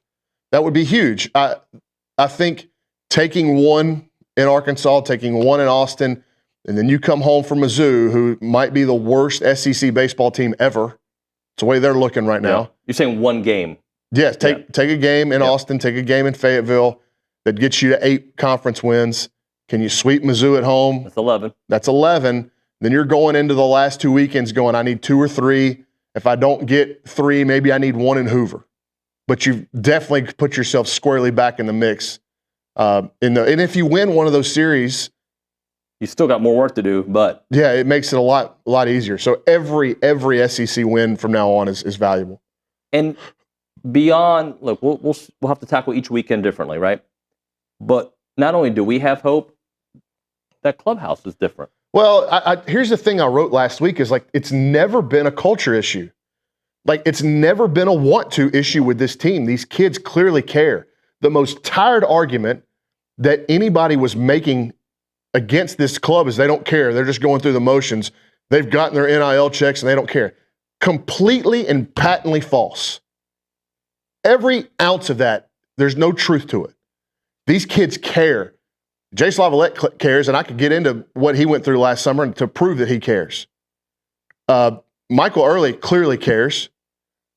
Hayden Schott, playing on one leg, and people kind of dismiss that, but he clearly cares. I mean, look what all the stuff that he's tried to do to get this thing going from a clubhouse and a feel-good standpoint. Mm-hmm. So it's cool to see these kids have the success. I think the fan base never stopped being highly interested in what was going on, but now there's some real hope with the fan base. But more importantly, that the dugout and the clubhouse, because they went through the doldrums in the right manner and they just kept plugging away, their care factor never dropped. Their intent factor never dropped. That's the only way that you keep this thing together and keep it afloat. It doesn't guarantee you anything going forward other than the extension of some confidence that you've earned and you've built, and then the hope for your season going into next weekend. All right, Braunie, thank you very much, buddy. Appreciate Thank you. Right now, keeping water local. It's not just any water. I'm talking about the water in Brazos and Robertson County. It's not just something that comes out of the tap. It's the lifeblood of everything we love about our area at our home. Right now, out-of-state interests are trying to eye our water, threatening our community's future. So I'd like for you to consider Keep Water Local, a group of neighbors fighting to protect what matters most. If you care about this community, and I know you do, you need to realize it's not just about the water. It's about preserving the farms and the businesses and the Aggie spirit that makes it so, so special. Losing control of our water means losing our future. Want to make a difference? Head to keepwaterlocal.org. Get involved. Let's keep our water right here where it belongs, local. It's Keep Water Local.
And we're back. TexAgs Live, presented by David Gardner's Jewelers, Rollo Insurance Studio. Let's go to the Buppies Catering Hotline. Tom Hart from the SEC Network joining us to talk about crazy stuff happening with NIL and transfer portal, and, of course, the good times rolling here for A&M. Tom, good morning, buddy. David, what in the world has gotten into Aggies baseball? Holy smokes. I mean, to keep that momentum going from last week at Tennessee and then to dial into Olsen Magic, man, that's unbelievable. Look, I am not trying to get people to tweet at you right now or start a thread on TexAgs. I am not. I'm just going to make a statement, okay? I believe you called that game on Friday night when they got no hit and run ruled. Since that moment, they've won 5 straight SEC games. It just makes me think, Tom, back to early in the season when they had these almost wins and these losses that were backbreaking. And obviously they've had some almost losses in the last couple of days. But and Bronny talked about it last segment. If you get 1 or 2 of those, how different this season looks. They still got a huge hill to climb, but it feels good right now. Feels great. And you've got to take care of business, whether you are an elite team, an average team, a bad team, and you're trying to make a bump up to that next tier. You have to collect as many wins as you can, and you don't apologize for it. You hit 2 grand slams in 1 inning, great. Collect it, move on. There will still be tough times. There's going to be some mistakes, or there'll be a weekend where they don't play well. But if you're able to collect enough wins against the bad teams in the league, then you can get some separation, and you collect 2 wins against one of the best teams in the league. I was just looking at the standings and trying to get a feel for big picture where this league is right now, and it is absolutely wide open. I mean, I think the top half of the league, the top 8 teams right in front of, I think Vandy's really good. I wouldn't put Vandy in that top tier. But I think any of those top 8 teams could win a national championship. And you're starting to see a lot of parallels between the SEC baseball season and what occurred with the SEC basketball season. What does that mean, and how is that good news for the Aggies? Well, the parameters have changed now in terms of previous qualifications for making the tournament or for getting a great seed or for hosting. There is no more Pac-12. The competition has lessened. The talent is more collected in the SEC than anywhere else, and we're seeing that week in and week out, and I think those teams will and should be judged on that curve. Talking to Tom Hart here on TexAgs Live. Tom, I think the rest of baseball is saying, please don't let the Aggies get hot. And look, I'm coming from a Maroon perspective. I get it. But could you imagine A&M, the former number 1 team, if they get into the postseason, what that'll do to somebody's regional? Oh, nobody wants him in there. I mean, nobody wants that 3 seed coming in. Are you kidding me? And we're not quite there yet, but this is, now that we're just to the midway point of the SEC season, this is usually where I start looking around at the projections and think, okay, where could you end up? And if you're a 3 seed and you're kind of where A&M is from a record standpoint and able to get in, they're probably going to send you pretty far, right? You think Oregon State wants Texas A&M coming in there? No. Do you think if there's an ACC team, you think Florida State wants A&M coming in there? Forget about the 2 seeds. The hosts don't want to see that. And I don't know where exactly the turning point is or was from a mental standpoint or a confidence standpoint, but I thought just the impact of Sorrell having him back in the lineup, swinging a big bat, coming up with a big hit immediately. I thought that was as good an indicator as any that, listen, we've got our guys. Hayden Schott seems to be swinging the bat well, even though he's not going to be healthy all season. This is a pretty good crew to roll with right now. Well, and look, that's a long way ahead considering you got Arkansas, Texas, and LSU. You got Missouri sandwiched in there. But I understand that it's still a long shot, but at least for the last 9 days, it feels maybe. I mean, listen, there have been plenty of teams who've gotten off to really slow starts in the league. I think it was LSU last year was 3-12. Florida has historically, I say historically, over the last couple of seasons, had poor starts but strong finishes. And a big part of that, and I've said it ad nauseum, in the SEC, when it comes to baseball, it's not who you play, but when you play them, right? You sometimes need a little bit of luck to get the ball rolling downhill. But it's also the opportunity for guys to step up and start playing well.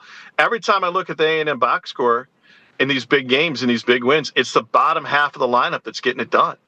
And I think sometimes I don't want to say we give up on guys, but we paint them into a corner and say, hey, listen, the 7-hole hitter, the 8-hole, he is what he is. Well, no, there's plenty of room for growth. There's time to improve. And baseball, I think, is the best sport to do that, to get your timing down, get your rhythm down. You face live pitching for the first time, in February. It takes a while to get those bats warmed up for some guys. So yesterday's 8-hole hitter could be tomorrow's 4-hole hitter. Tom, let's turn our attention to the whole Nico drama. And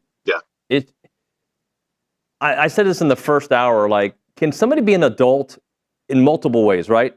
Can agents be adults, like real adults? Can parents actually be adults here? And can we get administrators to just somebody take over and take a lead? I know we're hoping that Congress can help college sports, but can we just stop playing around this like we're just dancing our way to hopefully it gets fixed one day? No, somebody just fix it and move on. Make a framework and it's over. Make them employees. Boom. Make them employees. Go from there. Mark Emmert started us down this path by failing to give people a couple of bucks for being in a video game. I mean, I know I'm simplifying, but the fear, and I don't think he's the only one. There are plenty of administrators that had this fear of what could be possible without thinking about where you were going to end up. And I hate it. I think Josh Heupel was the adult in the room. And I'm curious, this is far from over, because anybody who says Nico lost, you can't say that until you figure out what he's going to get and where he's going to end up. But there's a very good chance that he not only deflated his own market as a college player, but it could have drastic impacts on where he ends up in the NFL. He still has the projected skill set to be there, but he didn't have a good season. He didn't. I mean, there's 8 guys in the league better than him. And I think what's difficult, people say, well, in the NFL, you can hold out. And there is the economy, the economics of this are totally different when it comes to college football. And in a booster-driven economy, which we've been in until April 7th, or when this thing finally gets figured out, and I'm talking about the case in front of us, it's no longer booster-driven, which means it's no longer a bottomless pit. You can't just make a phone call and say, hey, Nico needs, another 2. Can you guys chip in? Because if your budget's set for the year, and your budget's set based on the rev share agreement that's in place. So I thought Josh Heupel made the right decision. We'll see if Nico and his family made the right decision. The jury's still out on that. Tom, do you believe, though, that once the house settlement's taken care of and everything goes in-house and Deloitte's kind of overlooking these NIL deals, that the bag man is still not going to be around in college football or college sports? I think there'll be a place for the bag man, and I've talked to numerous coaches about it. Hey, they're going to find their way to get them that money, but I think it's going to be even if they did, I don't think it's going to be at the level that it's been to this point. I think we're on a course correction in regards to that kind of stuff, and also the money is ballooned, right? I mean, the report with Cam Newton was that his dad got $180,000. Well, that's pocket change for some people. Yeah. The people who like to fund this kind of stuff. But $180,000 to $4 million, that's a pretty big leap.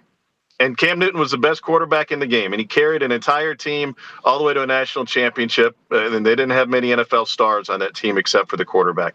So his value today would be, I don't know, 50 times what that was. So I'm hopeful that we're course correcting and we'll avoid most of that. That doesn't mean it will go away forever. Tom, last thing for you. If you could create a vision of what this looks like, would you want for trades to be able to happen, like for a team to get compensation if it loses a guy from a smaller ranked school to a P4? How would you like that kind of framework to look like? I don't like the idea of trades. I do like the idea of making a team whole. I think, if you take a Power 4, if Georgia steals Tulane's quarterback, I kind of like that idea. But the economics of that will be totally different. The rules that have to be in place can only come about via collective bargaining, because the question is, okay, if a coach has a buyout, the school that hires him generally pays that buyout. That's usually how it works. There's some exceptions. If a player has a buyout, who's paying that money? And how does that impact the rev share and the budget that they're working under? If it costs $50,000 to get Tulane's quarterback and that goes to Tulane, is that coming from the kid? Is that coming from the school? Does that work against their quote unquote salary cap, the 13 of the 20.5 that they've already earmarked for, football salaries? I don't think you can answer any of those questions until you have very specific rules in place. And I don't think those rules can be put in place until A, the players are made employees, and B, everything can be collectively bargained. I think the biggest threat right now will be the SEC rule that you can't transfer within the school and be eligible after February 1st within the conference. And I think maybe that's the next. I don't want to see this happen because I love that rule. I think it was very forward thinking by Greg Sankey and the folks in Birmingham. It diluted Nico's market. It cut it in half, right, in terms of who can pay the $4 million that he's looking for. You took all the SEC teams out of it. Maybe there's a Big Ten team there lurking. But I don't think – I'm afraid that that's the next rule that gets challenged in court by saying, hey, you're limiting my opportunity to make money. And I'd hate to see that one go away. Tom, I appreciate it, man. Take care. Have a good one. All right, Dave. Be good. See you, man. Thanks. Tom Hart there on the Buppy's Catering Hotline. We'll hit a break. We'll come back with Around Aggieland. I believe Kaylee Dreyer is going to be handling that. Right now, a moment for Caldwell Country Chevrolet, Highway 21 in Caldwell. Online, CaldwellCountryChevrolet.com. In today's fast-paced world, Caldwell Country Chevrolet brings the car buying experience right to your fingertips. All you have to do is browse their website. You're going to see an incredible selection of vehicles on their inventory online, and they do change those deals from month to month. You'll find your perfect match, calculate your trade-in value, even start the financing process, all for the comfort of your home or your office, wherever you're looking for a vehicle. And they're deeply invested in our community. When you shop with them, you're supporting a business that gives back to this economy. Ready to experience the difference? Make that short drive and discover why so many of your neighbors are calling Caldwell Country Chevrolet the place that they go to get all their car service needs and, of course, the vehicles that they drive. Remember, it's about a 15-minute drive. The edge of Bryan to the beginnings of Caldwell. A short conversation away, but you'll see the difference when you step on the lot and you do business with the great people at Caldwell Country Chevrolet. Highway 21 in Caldwell. Online, CaldwellCountryChevrolet.com.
And we're back here on TexAgs Live. We're presented by David Gardner's Jewelers. We're in the Rollo Insurance Studio. I'm going to make it awkward for Kaylee. It is a time for Around Aggieland, presented by Normandy State Bank. Normandy State Bank, rock solid banking. Check out the website, normandystatebank.com.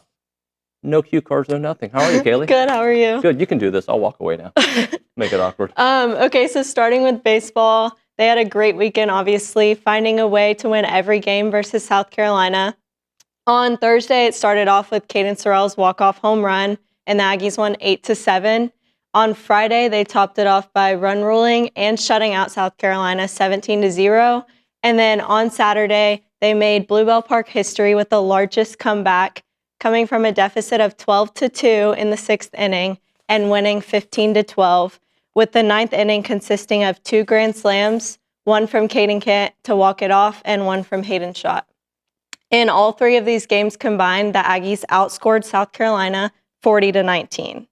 And now moving on to softball, the number 3 ranked Texas A&M softball team swept number 6 LSU to complete their 4th SEC series win and 2nd SEC series back-to-back for the first time in program history. And on the women's tennis side, number 2 ranked Texas A&M women's tennis beat both South Carolina and number 1 Georgia this weekend. They beat South Carolina 4-0 and Georgia 4-3 to win the SEC regular season championship. They have now done this for 4 consecutive seasons.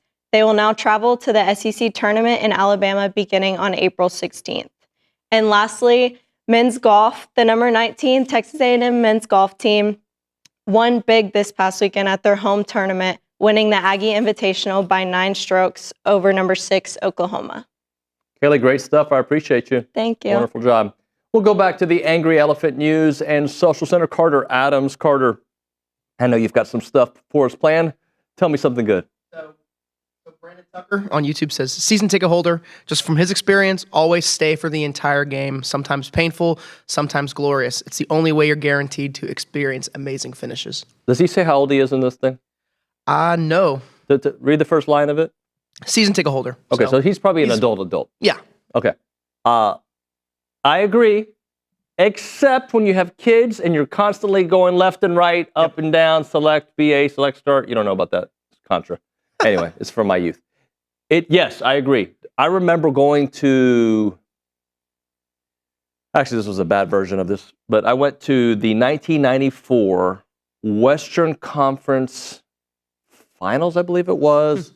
Rockets were up on the Phoenix Suns by 20 in the 4th quarter, and my brother's like, "All right, we got to go." My brother was driving. He said, "We got to get out of here," and we left. Yep. And I'm glad we left because it was a sad version of what happened. But the Suns came back and won. The next day, the Houston Post, I believe, had Choke City written all over the Houston Post. They came back and were clutch. By the way, I was thinking of a good shirt. How about Clutch Kent? That's a good one. You like that? Why not? Why do we got to give nicknames to Clutch everybody? You know what I Kent. mean? It's like Clark Kent, but it's yeah, I get it. And you do clutch with a K. Just don't do 3 letters. Yeah, that's probably a good idea. You know what I'm saying? Just Clutch Kent. I'm a fan. Anyway, on that note, the FCC's calling me. We'll see you here in a little bit. TexAgs Live with Billy Liucci is coming up here in a second.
We are back here on TexAgs Live. We are presented by David Gardner's Jewelers in the Rollo Insurance Studio. It is hour number 3 of the program. A lot to get into. We'll have Billy on the phone or in person here in the next couple of minutes. So let's just kind of recap where we are. And Carter, you kind of help me out here with some of the specifics if I don't have the exact numbers. Okay. The impossible comeback happened on Saturday, right? Yep. Days got all mixed up with the way the series, and we're talking about Aggie baseball. 2 grand slams in that game. They were down 12-2 in the 6th. They mounted that comeback. A Hayden shot grand slam in the 9th inning made it 12-11. Okay. And as Bronny said, sometimes a home run kills a rally because there's nobody on base anymore, and then it ends. What do? They load those bad boys up again, and Kent walks it off. 15-12 victory, I believe. First time in recorded history, MLB or college baseball, to hit 2 grand slams in the bottom of the 9th inning to win a game in a comeback like that. The odd, according to Grok on Twitter, good friend of ours, 1 to 2 billion. Wow. Largest comeback at Olsen Field history.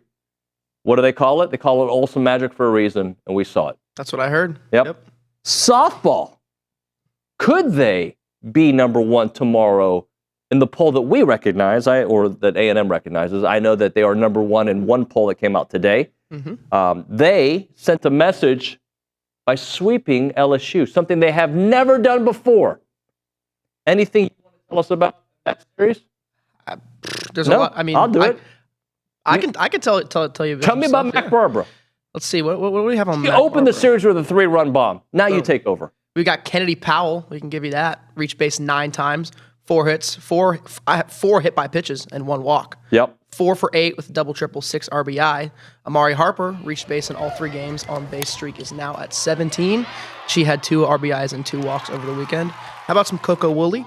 We got beware. Coco, 3 for 9, 2 runs scored, hit her 226th career hit on Sunday, moved her to number 8 on the A&M all-time list. Allie Enright on base streak is now up to 19 games. Very impressive. Drew 3 walks in the series and scored twice. It was also the first sweep of a top 10 SEC team at home since 2018. Do you know the team who did it? Who we swept against? 2018? 2018. Number 7. Number 7. I got it. I don't know. Ole Miss. I got it. It was either going to be Ole Miss or 15 other programs. Yeah, So, okay. 1 in 16 shot, but there we go. We got Ole Miss. Actually, 2 of those weren't. I guess. Yeah. That's true. 2018. There you go. I mean, KK Dement once again. Kennedy Powell. A lot of standouts. Great stuff going on. Hopefully, we can see A&M softball get number 1 in softball America. They swap places with Texas, and that's in that poll. They're now number 3. So I'll be sipping these out of my coffee mug.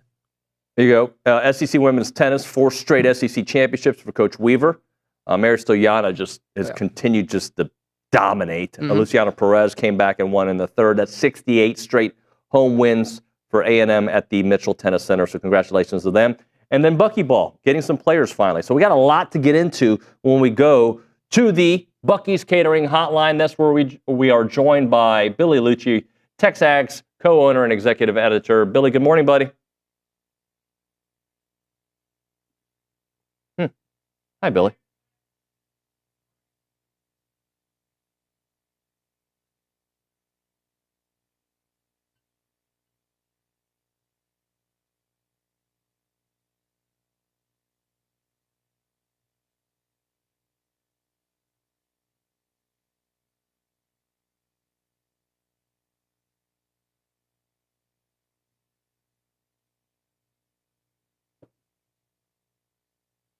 So what are they angry? They don't like that you're not here to start the segment? Is that what it is? Huh.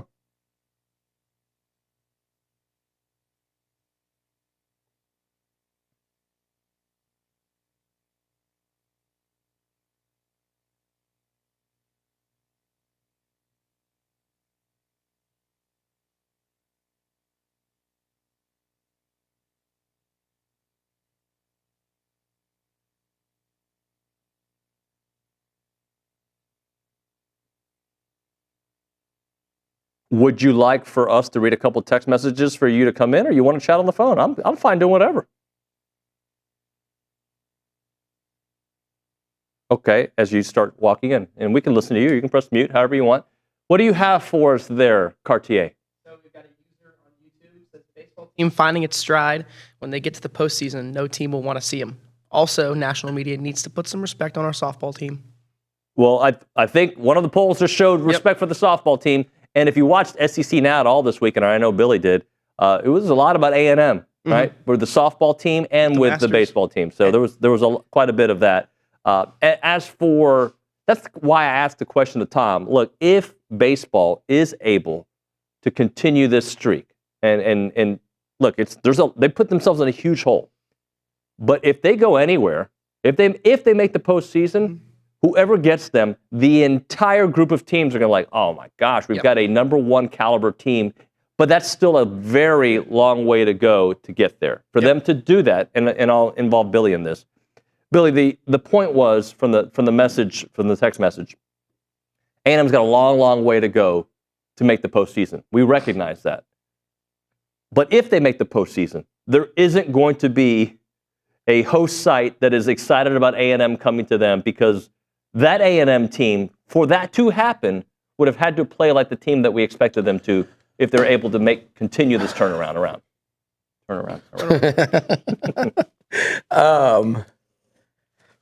I don't know what you just said. I know you're saying if they make it to the postseason, teams aren't going to want to see him, and I agree. Like, look, yeah, for them to get there, they need to win at least 13 games in the SEC, if not 14, maybe 13 and a couple in Hoover, maybe just 13, who knows.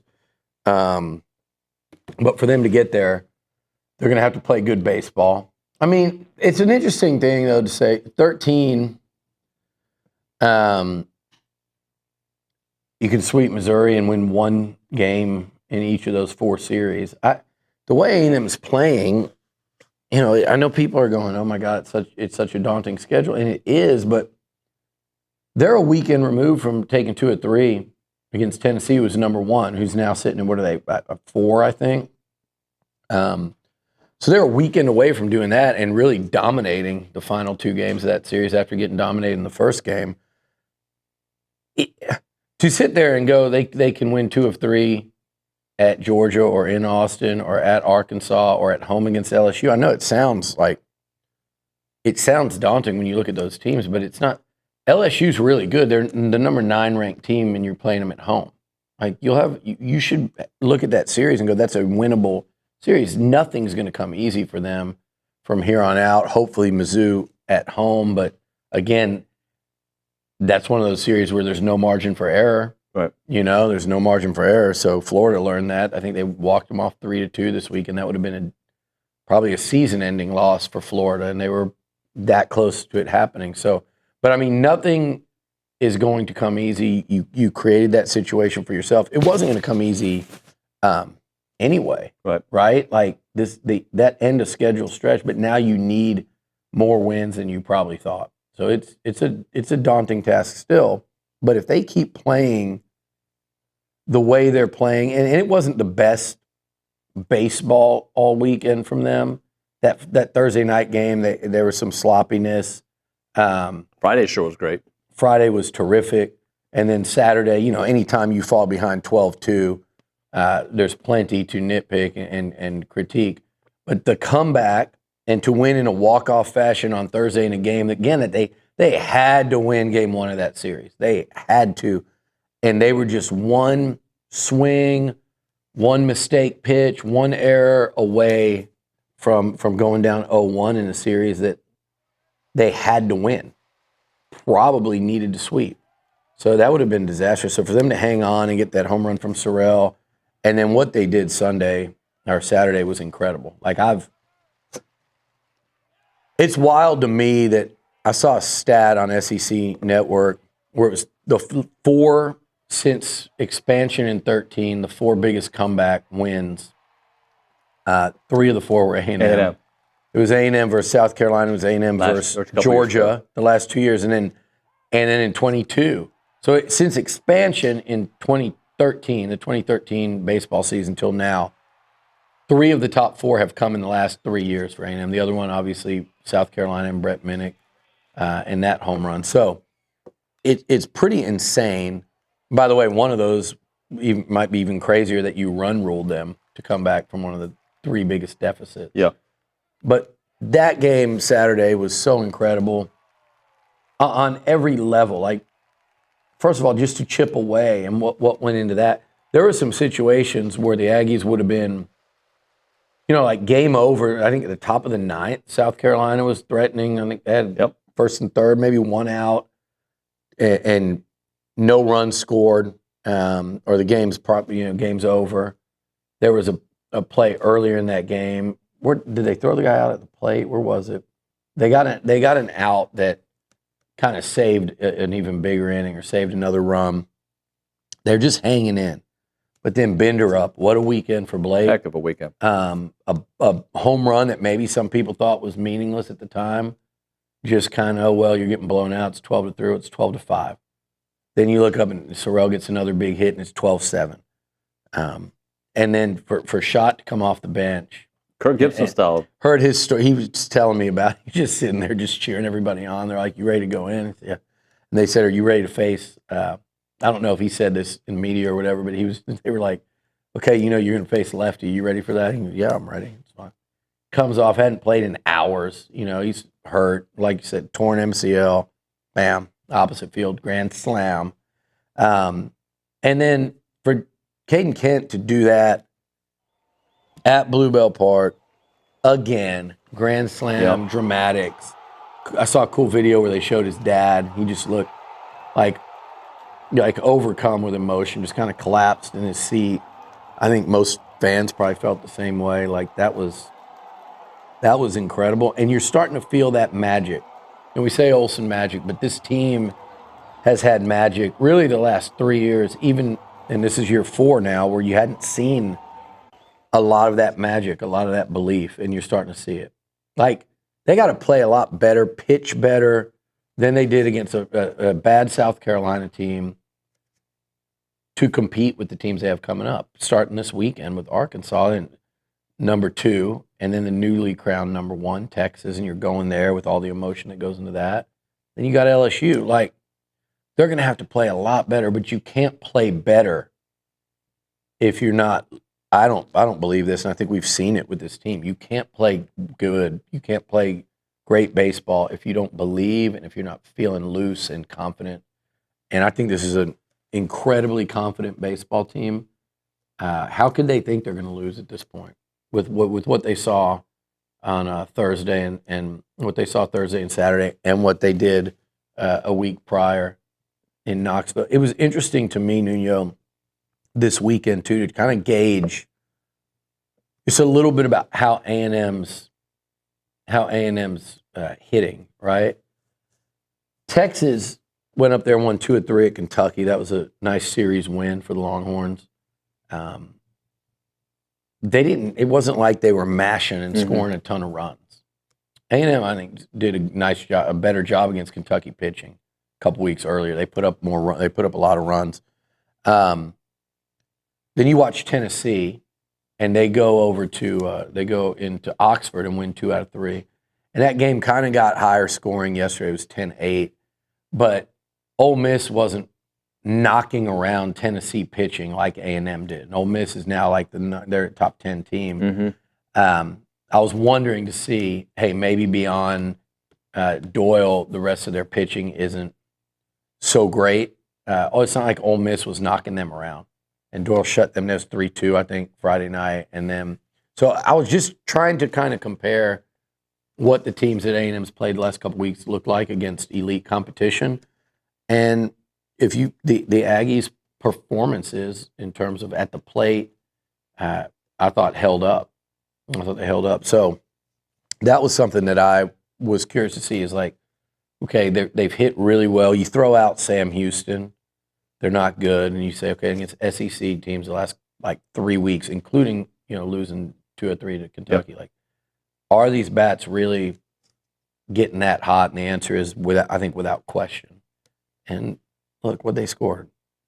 They scored what? In the last 4 innings of that game, they scored 13 runs and 17 the day before. And the numbers are eye-catching right now. 32 runs in the last 2 games. It looks like the team. Well, Here's the thing, too. Let's not forget, because people, I keep seeing it, everybody, welcome back Aggies, too. Like, a lot of the biggest haters are kind of starting to understand, like, hey, get behind it. They haven't accomplished anything yet. They got to climb back up. We all get that. If that wasn't fun, if it wasn't fun following it, you can have fun and still be skeptical. You could be nervous. You could be hopeful.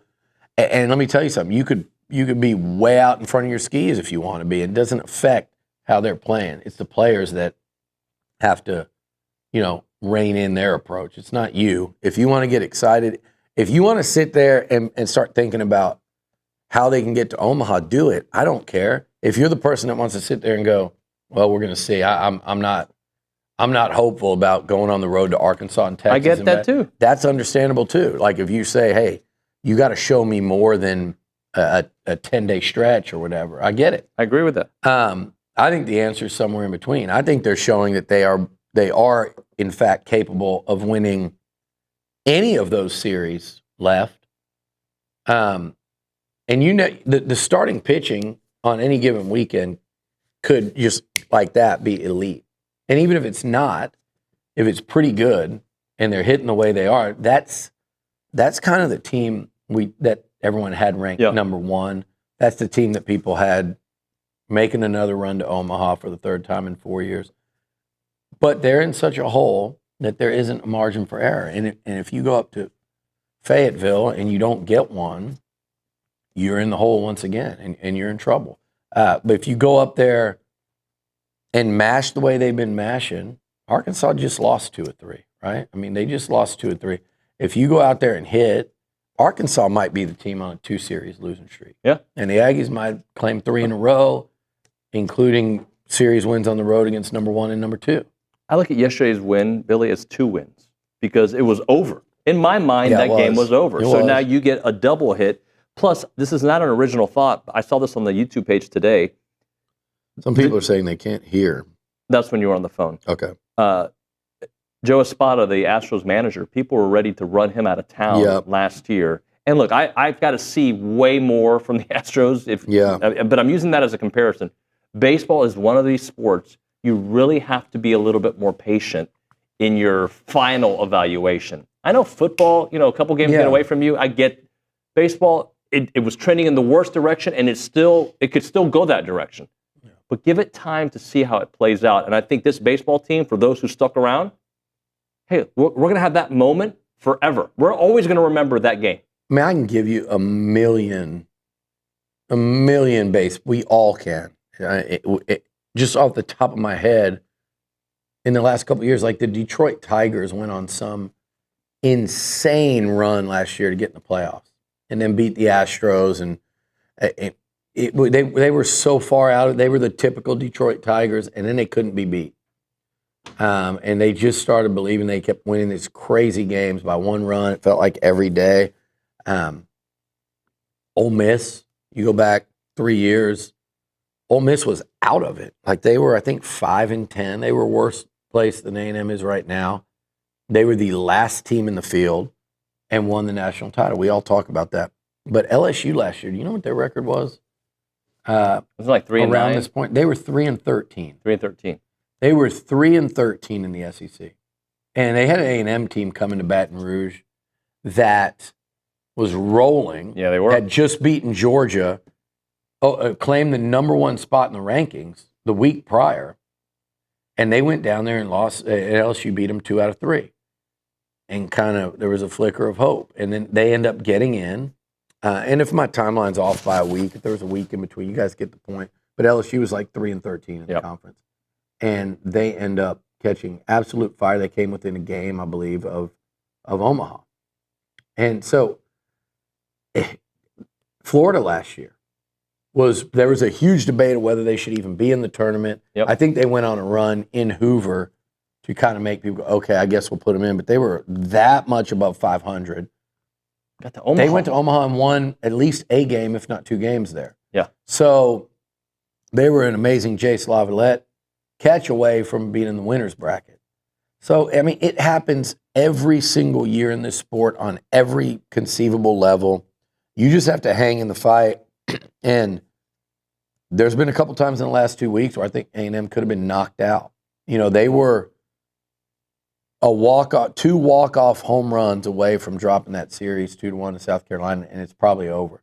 They were, no hit and run ruled, staring the number one team in the country and the defending champs in the face in Knoxville, and just came out and just ran them off the field. So if you don't see momentum right now, and it is definitely in the maroon and white corner, now it's up to them to sustain it.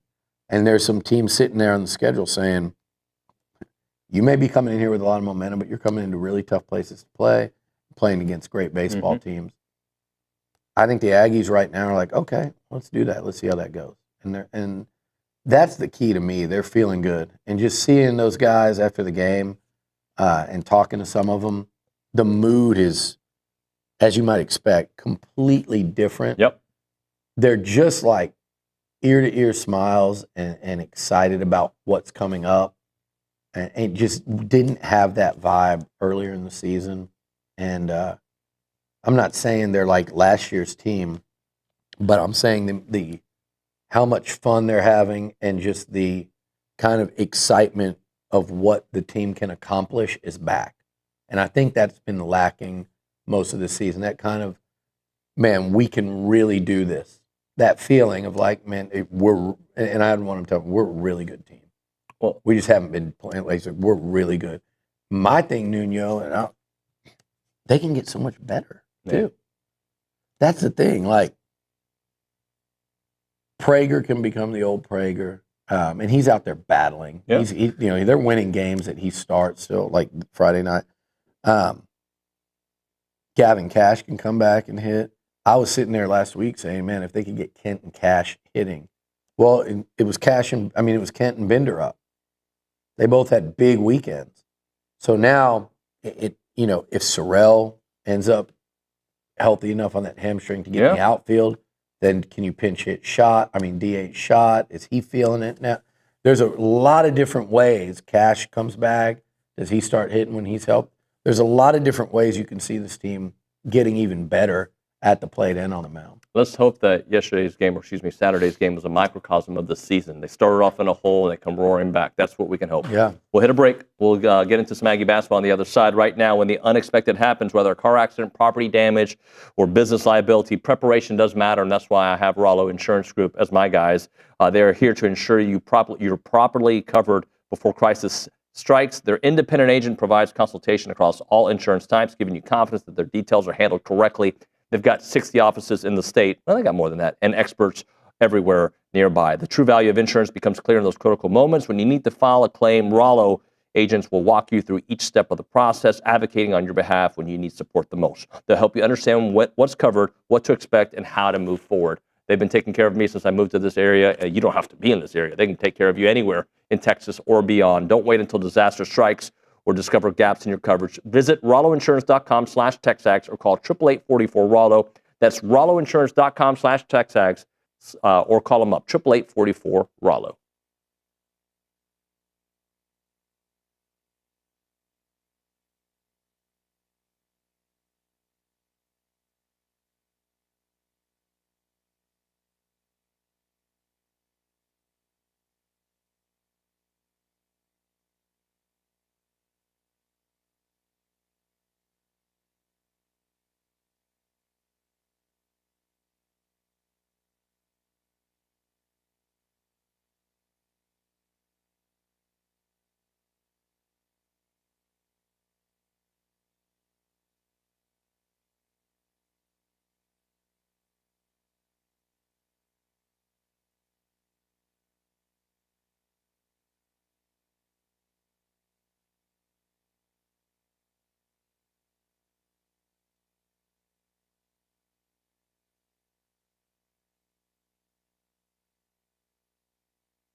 And we're back. TexAgs Live, presented by David Gardner's Jewelers, Rollo Insurance Studio. Hour number 3 of the program. Billy's in studio with us. Billy, talk some hoops here. I know you wanted to make fun of me about something, but I took away your luster. Mean Billy doesn't get to make jokes to his friend of 25 years. Why did you do that? I just took away a little bit of your punchline. Yeah, you don't do that. I do. It ruins the. Now it's but it gives you an opportunity to make fun of me more. See what you did? Well, you actually don't know what I'm doing. Maybe I'm not making fun of you. I know you too well. Maybe I was going to say, you've got that new haircut with that side part and fade, and you've got a little shadow going, and you're dressed in almost the exact outfit. Like you're trying to pull like a Ryan Gosling. That's a good comparison. You know, the show with Steve Carell, Crazy Stupid Love, where he's got his hair parted on the side, and he starts hooking up with his daughter. How old is she? He's like this. You remember? Y'all too young to know that movie. I don't know that movie. Come on, guys. I didn't see it. He Gosling coaches up Steve Carell's. His wife leaves him, and Gosling's like coaching him up on how to be like. What's it called? Cool, Crazy Stupid Love. Never saw it. It's actually kind of a funny movie. It's like mindlessly good, yeah, fun, laugh a little bit. I like Ryan but Gosling. He's like his coach and picking up women.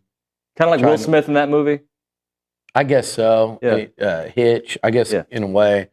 But yeah, you've got this side part just thing going, and then it's Gosling. He's wearing like gray slacks. It is. It's a good look. It is. Yeah. See, is that really making fun of you? No, but you. That is. Well, I'm just imitating how you probably fixed it. How do you think I fixed my hair this morning? You put a hat on. You did. I go like this. Make sure that I don't have the Doc Brown coming out the side. This is what Did you look it up? Was that good?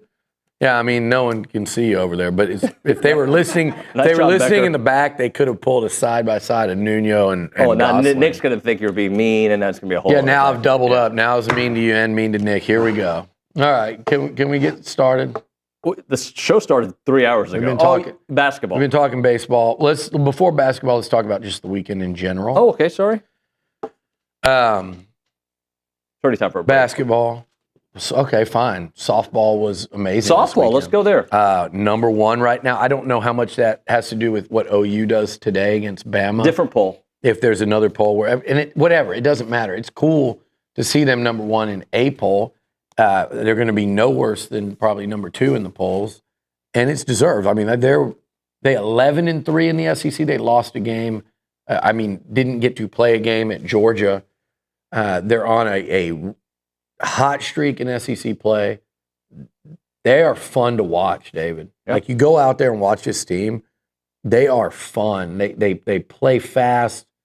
They're hell on the bases. They get clutch hitting. They'll drop bombs. They're just a menace. Mm-hmm. Emily Kennedy you just go out there and just go to war whenever she needs to. They're a great softball team right now, and they're a national title contender. And I think they were one last year, the way they were playing at the end of the year. They got shafted by getting that 16 seed. They purposefully lowered them to place them against Texas for these stupid jackass maneuvers by college athletics to try to pit teams in non-revenue sports to save money against each other when it goes against what the seeding should be. Yep. Those people should lose their right and privilege to orchestrate and put together postseason tournaments. You're dumbasses for doing it. I don't like it. I can't stand it. They did it to A&M last year. They did it to Texas last year. Yeah. Texas should not, as the 1 seed, have had to play Texas A&M as grossly underseeded as they were, and it almost cost Texas a path to OKC. That series, had A&M won that game, they lost by the slimmest of margins. I think A&M makes noise in the World Series last year. They're better this year, and more than it, just like we said about baseball, they're really feeling it. I mean, they've been going through that gauntlet that we talk about that the Aggie baseball team is about to face. They've been running through that every week because it really is all there. I'm not sure softball isn't a tougher league than even baseball and basketball. Those were the 3 this year. Football is always there, but for this year in particular, with Bama and Georgia not being unstoppable juggernauts in football, I'm not sure that baseball, softball, and basketball, and maybe softball, basketball, baseball in that order aren't the three toughest sports in the league. So for Trisha's team to be doing what they're doing in year 3, she's building a monster of a program over there. You know, you talk about the big 3. There are 4 sports in college athletics I think people really, really follow, and particularly on TV. Let's just say that people watch the most of it. It's the big 3, women's basketball and softball. Softball is one of them. I mean, it's become so popular in this country at like the youth level, and you see, you know, Oklahoma's done for the sport, and that's the team. That's who you're talking about A&M with right now. Right. And they're among the very best in the SEC, the very best. There's a long way to go, but they're positioning themselves to play every game between here and Oklahoma City, right here at Davis Diamond, and they're going to be really tough to beat there. Just ask LSU. All right, we'll hit a break here. We'll come back. Right now we're talking about personal family legacy, and I'm talking Chance McClain and Heritage Films. He isn't just making documentaries. He's preserving family memories, family stories, family things that you thought about maybe 20, 30 years ago that you kind of want to reset and tell your kids about, right? That's what Chance does. He captures your family's journey, your grandfather's struggles, your dad's journey, your family's entire legacy in a professional cinematic documentary form. We're talking about a 2-hour documentary, Netflix style. This is incredible. He travels nationwide, spending weeks crafting a story that your kids, your grandkids, and generations to come will treasure, and you won't regret it. We did it with our family. It was fantastic. I highly recommend it. Call Chance right now, 713-893-8341. That is 713-893-8341, or check out the website, yourheritagefilm.com. Yourheritagefilm.com. This is not just a service. It's a time machine for your family's most precious memories.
And we're back. TexAgs Live, presented by David Gardner's Jewelers, Rollo Insurance Studio.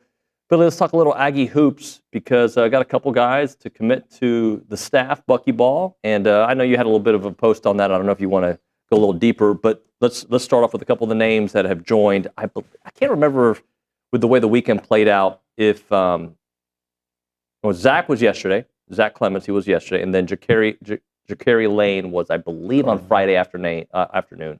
So I don't think we talked about it on the show. It was.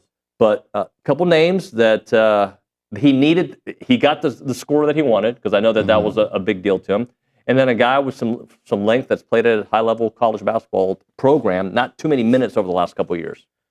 Yeah, look, what people have to understand about this, and I think you look at, we talked about Ja'Carri Lane before his commitment and how some of the schools that were going after him. You saw teams like Auburn, Florida, I think LSU, they're recruiting really well. They're not playing well. Oklahoma. Like, you saw a lot of these teams that, particularly at the top of his list, that were showing interest, that were trying to get him in for a visit. That was a big get. Yeah. And averaging, around 17 something a game.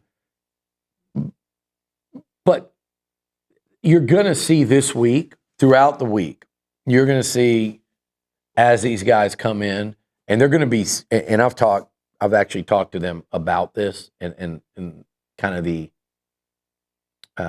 path they're going. So you're going to see a lot more names from Power 4 programs, guys that might have, they've been described to me as like future pros. And you got to understand, like, for those that don't follow the basketball as much, that doesn't necessarily mean an NBA draft pick. It could be guys that make a whole bunch of money overseas. Yep. You're talking about like quality players, quality SEC players that are going to play basketball beyond college and play at a really high level. And like I said, some of them could be NBA guys. They're going to have names coming in. This is this weird period where not just A&M, but every school, you're fighting this battle with these national services you're trying to get guys on campus before it comes out that they're coming. Because if you were going to visit LSU and I'm sitting there at, Alabama, and I find out you're visiting LSU and you've got one visit left, I'm calling your people. My people are calling your people, and we're going to say, hey, how much are they offering? Right. We're going to offer more. Don't visit there. And the next thing you know, you don't get on the plane and you go somewhere else. That happened a couple times with A&M football in this portal session. At least, I think it happened with KC Concepcion at the beginning of his cycle, where he was about to, I think maybe even been in the car on the way to the airport, ended up taking a visit elsewhere. I think that was the Bama visit. And then, of course, everyone melted down and said, A&M, Elko can't recruit, yada, yada. And then here's the kid here, and everybody gets excited and forgets what they said. But so there's going to be what I would call stealth visits. We're going to find out about all of them and report on all of them. But there's going to be guys that come in that once it's reported that they're on campus, it's going to be pretty surprising. There's plenty of players out there for Bucky McMillan and his staff to field a good team this year. They got to be able to get them. They got to be able to afford them. And that goes back to what I was talking about the other day. But they're going to get them on campus, and they're going to take swings. And the two guys they added this weekend, Ja'Carri and Zach Clements, you have one player on the roster. They had the commitment the signee reaffirm, so that puts you up to 2. You're at 4 players on a roster right now. So they still got to add,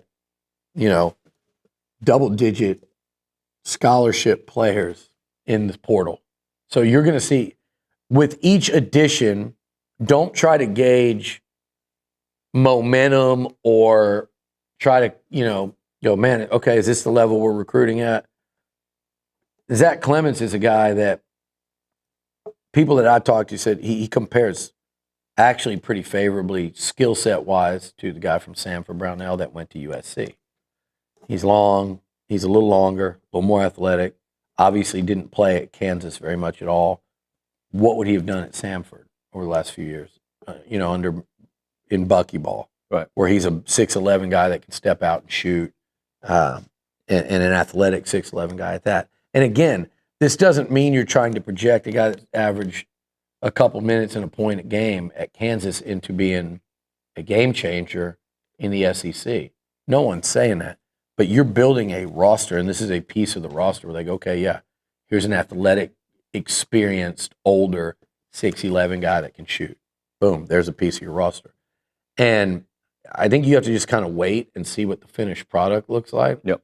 And as far as saying they're going to be building momentum and stuff, I think that happens this week. I think you start seeing them get a couple of guys on board this week that really make the fan base kind of perk up and go, oh, okay. We got and this. maybe even people around the SEC do the same. So they're it's like every single day, too, people are going in that are pretty damn good. Yep. So the talent pool gets deep. Now, the problem is right now, every one of these guys is going to get overpaid, not by A&M, but by everyone, including A&M, because there's such a market for it right now. And everyone's trying to get guys and get them signed up and maybe paid in full before July 1st. So I said this the other day, like whatever Wade Taylor made this past year as a senior all-SEC first teamer, a guy like, Zurich Phelps out of SMU, who was a good player but not nearly as accomplished as Wade, he's probably making 2, if not 3 times as much as Wade did just this past season in NIL. Yeah. And it is what it is, and it's a weird situation for A&M basketball because everyone in the country knows this. But if you're a first-year coach, it becomes even more difficult. It becomes even more difficult when you're a first-year coach and you have no roster, 0. Like you started with 1 player out of 15 or so. So anyway, this week should be very busy starting today for Aggie Hoops. All right, let's hit a break, come back, talk a little Nico saga with Billy. I want to get into that. It's TexAgs Live presented by David Gardner's Jewelers.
All right, Billy, closing out TexAgs Live, presented by David Gardner Stores, Rollo Insurance Studio. Go ahead. I saw David and Julie Gardner last week. Hadn't seen them in a while. Good people. They're the best. Yeah, they're the best. They've always been the best, long before they were sponsors of TexAgs Radio.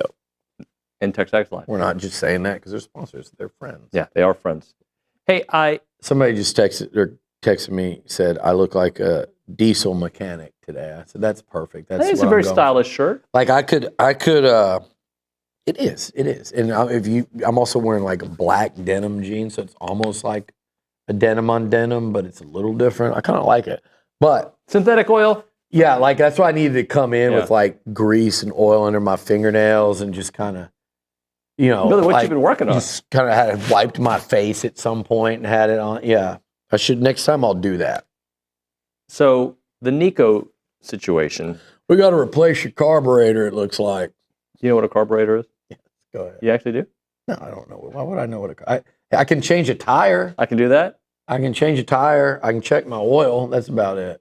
Problem is, like the little gauge on your thing? Every time I was, my dad would constantly try to teach me how to, like, work on stuff, fix a sink leak, or do something, if there's any situation with your car. And I pushed back because all I wanted to do was go out in the neighborhood and go run around with your buddies from when you were like 5 years old on. So I had a neighbor that was the most, well, I'd say he wasn't, I don't want to compliment him too much, he wasn't that handy, but he managed and owned a bunch of duplexes. So he knew kind of how to do it. And he did not want to see me try to fix it. It like drove him crazy. So he'll like voluntarily come over and do it. Those are the best neighbors out there. Whatever. Yeah. Whatever, neighbor. And then he moved. Hey, we may, by the way, go a little bit long on this. If we do, please listen to Louis, but listen to us on TexAgs.com. We will go long. It is the Overtime Show brought to you by the Rogue Shop. So the Nico situation. Yes. This one's a very public one. Every program goes through it. I think the timing of this one, the situation, and I think this could be a really good thing that this happened for college athletics if some grown-ups actually start showing up beyond Congress. Well, you start to see some of these coaches now pop off a little bit. They get a little bold around the country with their comments, like, oh, I can do this here. Which is good. There needs to be, like, I think, a movement where just so the athletes know there are repercussions for crossing, like, a line of, like, okay, this is getting yours. This is, you have leverage. You're in a great situation. You've earned it as a player. Make the most of your situation. Whether it's someone that, I'm thinking of someone like, so say A&M's quarterback, like Marcel Reed. I'm not putting his business out there, but I can assure you what you all know. He went from making one amount of money last year to a lot more this year as a returning starter in the SEC. Yep. And that is fair. That is what goes on in college sports today. And the head coach understands that. And there's a negotiation and there's an agreement, and you play ball and you try to win. And you're committed to trying to win. And you're committed to being the best player you can be. And that's kind of the contract you agree to as a player coach. Then there's the guys like Nico. We got 40 seconds. Okay, I just saw someone waving their hand. I'm not used to this yet. This overtime thing where we get woo, woo, woo, woo, the windshield wiper. It's basically a stop sign for you. I know what it is. It's so I stopped. You did. But it should be a 30-second round down. Now we got 20. So let's just end it here. We're going to come back and continue talking about Nico and this situation and how it impacts college football. Thank you so much for watching and listening. For those of you listening on The Zone, we'll see you mañana.